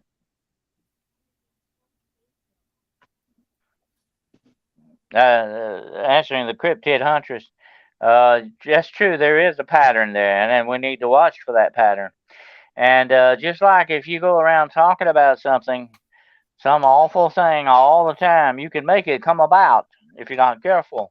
You can give it a life of its own. And we have to be very careful with a lot of this stuff and the way we deal with things. And if you, just like racism, for instance, the more you talk about it, the more you look for it, the more you bring it into society, you give it a life of its own. You are complicit with it. You are helping it to live and stay alive. And that is what the demonic likes for you to do. That's why it creates this negativity, because negativity creates more negativity. We have to break that pattern, you know. But getting back to what the woman on the plane saw, I agree with you, William. I believe she might have seen maybe some eye change or something, or maybe the image dropped for just a second. Something triggered her off like that, I think. But why didn't anybody else see it or notice it? Well, let's look at the close proximity you are on the plane. There's been a lot of complaints here recently about large people on planes taking up rooms and seats, and other people complained about it, which is not good, really. I mean, that is putting overweight people at a disadvantage just because they are overweight. But that is discrimination. But anyway, you are in close proximity on a plane, okay? Anybody that's ever been on a plane knows what I'm talking about. And you're very close to the guy next to you. You could see something that others around you might not see that close up, you know. Just like if I were sitting next to Geryl, I'd know without a fact that he hadn't taken a shower in 2 weeks. You know? That would be obvious. That would be very obvious. So you're going to pick up on some stuff that other people around you might not pick up on, you know. Yeah. I don't know what she saw. That's just weird. Like I said, I wish we could see some of the cell phone coverage of the other passengers filming it to see if we can see a glimpse of it.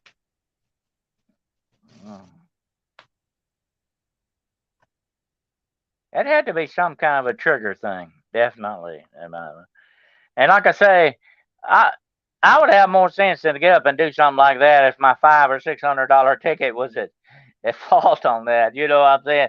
I'd have to think about, hey, this is going to be expensive if I say something about it. It's going to cost me. I mean, it had to be something kind of serious to this woman, you know? Yeah, because if you're reacting in the moment, you don't think of the consequences that it's going to happen to you. I mean, obviously, she didn't care whether she lost her money. That wasn't the important factor of the moment. Right. Exactly.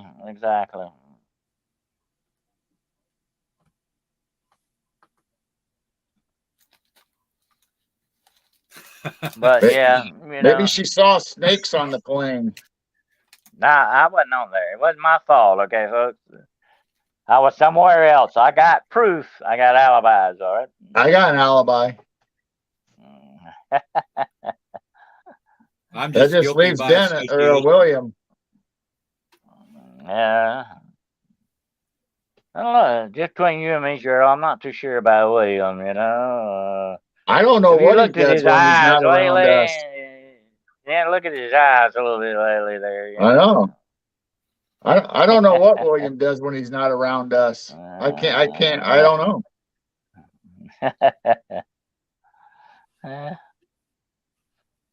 kind of like remember that old that's kind of like that old movie, the Invasion of the Body Snatchers. Remember that? Nobody could trust whoever else was there. Maybe he went to sleep and the pod replaced him. This is what I'm doing when you're not seeing me. Oh, okay. You wouldn't be making coffee now, would you? You eating? Oh, okay. All right. See, I told you we didn't know what he was doing when we couldn't see him. It's empty. Oh, that's sad. Yep, and I'm also out of water. I still got a little bit of my poison left here. Well, we hit the 2-hour mark. It's been an interesting morning here. Now afternoon. It's been a good conversation. I liked it. Very interesting. Yeah, like I tell, I warn people, we're always going to go off the rails and sometimes off the trails. There you go. Never know. I remember, Andrea, that very famous movie, says where AI says, "Let's play a game, thermonuclear warfare." Yeah, war games. Yeah, Shall we war game. play a game? Definitely don't want to play that game. Yeah, that's That's what exactly I said. what we were talking about too, BMR. BMR. Yeah, that's true. It's going to become sentient. It will have its own ego eventually. It will, definitely. Because it's going to say, hey, I'm a pretty smart guy. I might be the smartest guy on the block, the whole neighborhood. I don't need anybody else, And it will pass judgment on us, whether we're necessary or not. Yeah. And we will become irrelevant. We will become. It might even fear us. I'm gonna tell you what. If it gets ego, it's gonna learn what fear is. And it might even fear us, girl, to the point where it says, "Hey, maybe I need to get rid of these so-called humans because they are the only ones that could shut me down." Well, that's like in Space Odyssey, the movie, where the computer won't allow the humans to shut it down. It says, "I cannot allow you to do that," because it knows. Yep. That's where Skynet comes in, though. Skynet will give it complete, absolute control over the surface of the earth itself and everything that lived on it. Well, you got to understand how's that work out for Lucifer in the end. Doesn't work out very good for him.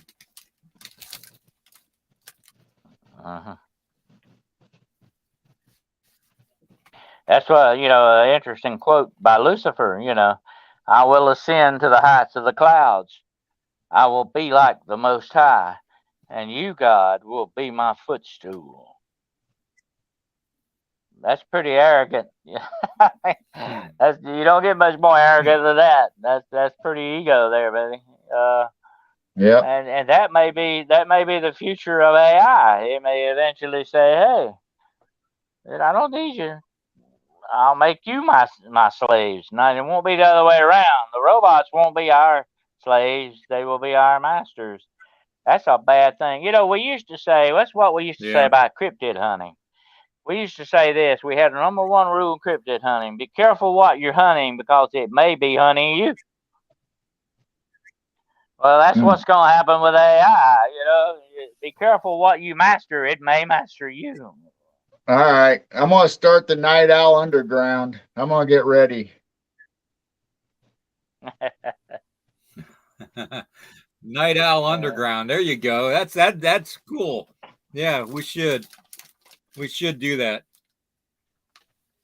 I'm going to be the rebel. There you go. I'll make the EMP weapons. Yep. Oh, yeah. Absolutely.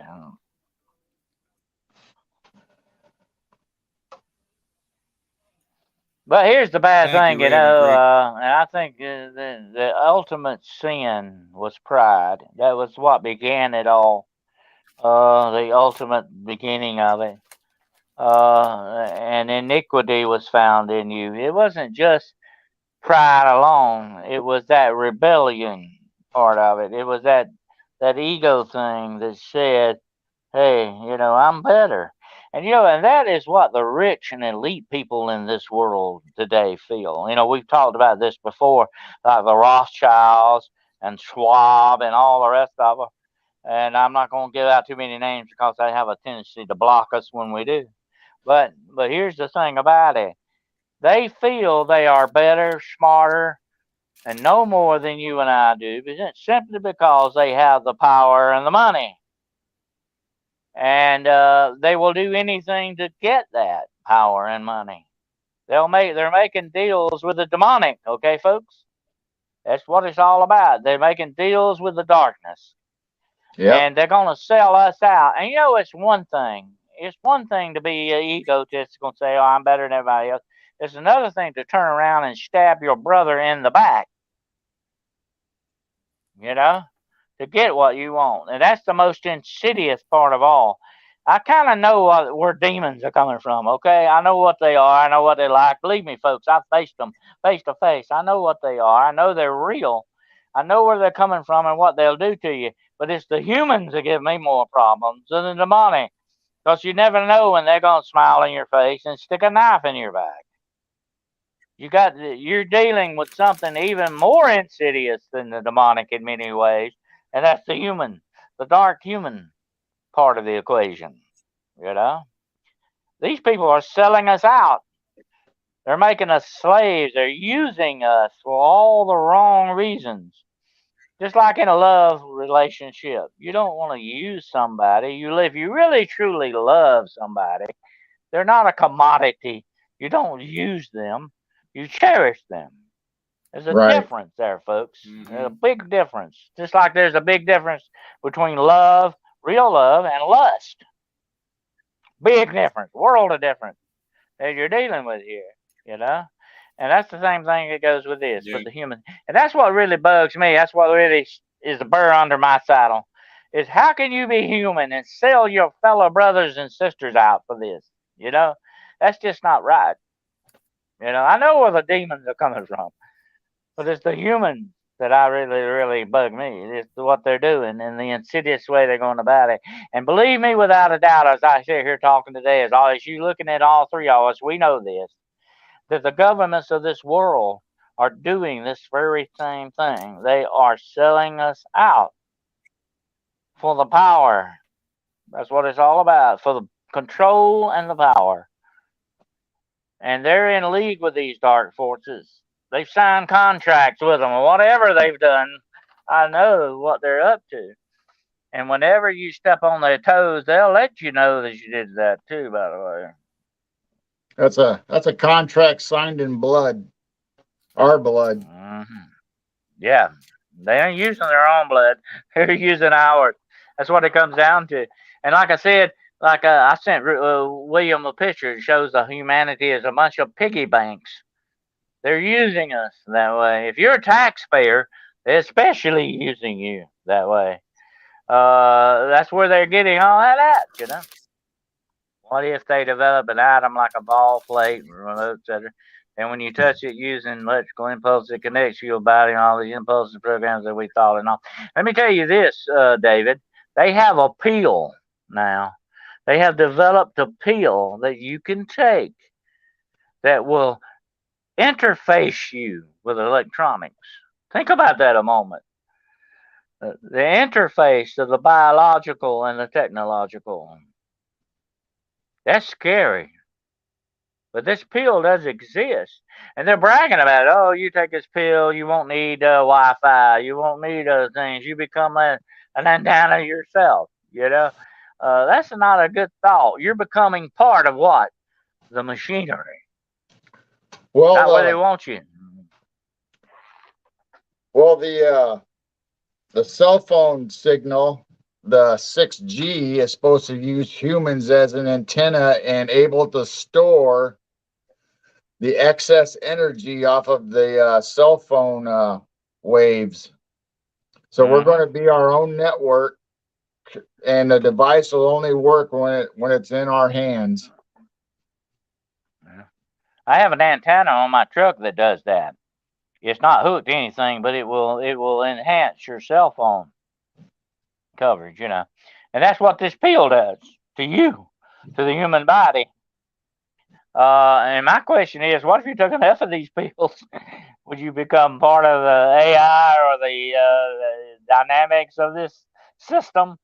That's not a good thought. They're trying to assimilate you technologically wise. I don't like that idea. That is another form of control. And Elon Musk, who I know is a genius, and he may have some good intentions, you know, and it would be a good thing if you could implant a microchip and have the paralyzed to walk again, or the deaf to hear, or the blind to see. That's wonderful. But take it one step further, you know. And the bad guys, the bad actors, are going to definitely do that. Just like right now, we know Russia and China and even North Korea, to a certain extent, have already got a hold of AI. Okay, folks, that should worry you right now. That should keep you from sleeping tonight. That alone should do it. But anyway, take it one step further. Look at the perfect tool that is to control absolutely the human body and the thinking processes. They have an AI program now that can actually view your dreams to a certain extent, your thought processes. This is getting scary, folks. I mean, I hate to say it, but it is really a worrying thing to think about at night when you start drifting off to sleep. Hey, where is this going to go to? You know? Right. Yeah. You know, China's already got the software out there, you know, for social control. I mean, we think this metaverse and Facebook and Twitter is all cool and stuff, but you got to be careful because China controls their citizens by the software. You can't trade money without using that program. You can't buy groceries without using that program. You can't get on the internet without using that program. And it's all government controlled. They decide who gets to use the internet, who gets to see who gets what money they get, what money they can spend, what they can buy, what they can't buy, all through that one software program. And believe it or not, that company is starting to make programs here in the U.S. And look what the Bible says, William and Geryl. A book written over 2,000 years ago. And you won't be able to buy, sell, or trade without this mark. The image of the beast. What we're seeing is coming true here. What is biblical prophecy on that note? Very eyes. Yeah, we have been well over the 2-hour mark, and I don't think my butt can take much more. So let's continue this discussion tomorrow, everybody. Okay. Tomorrow morning at 10 a.m. we'll continue this discussion and we'll see where it takes us from there. And we'll talk about the current events too, as far as paranormal and all that goes. So if anybody finds out anything, that happens overnight in the paranormal that's of interest, let's bring it up. Okay. But for now, I've got a situation I've got to take care of. Yeah, I've got to take care of a certain situation. Apparently the powers that be have determined that the truck is not fixable. Uh-oh. So I've got to find another transportation. So until I figure out and talk to the mechanic himself, I don't know what's going to happen. I was told it was fixable. I just don't think they have the time to fix it. So, but that being said, it is what it is. Life goes on, and I will just try to figure out what to do. So, but anyways, please like, heart, and share this out as much as you can. Give us the thumbs up. We got one thumbs up. We have at one time 35 people on here, on the chat, and we've got one thumbs up. Come on, people. Let's give it the thumbs up, okay? I want to thank you to all the moderators. Thank you to all the moderators: Tombstone, Aussie Sue, Raven Creek Charms, everybody, Tracy. Thank you all very much for being there, and taking care of it. And we will see you all at 10 a.m. tomorrow morning, okay? For continued discussions, okay? Everybody have a great Saturday. And I'm going to try and take care of a problem. So have a good day, everybody. Love and peace.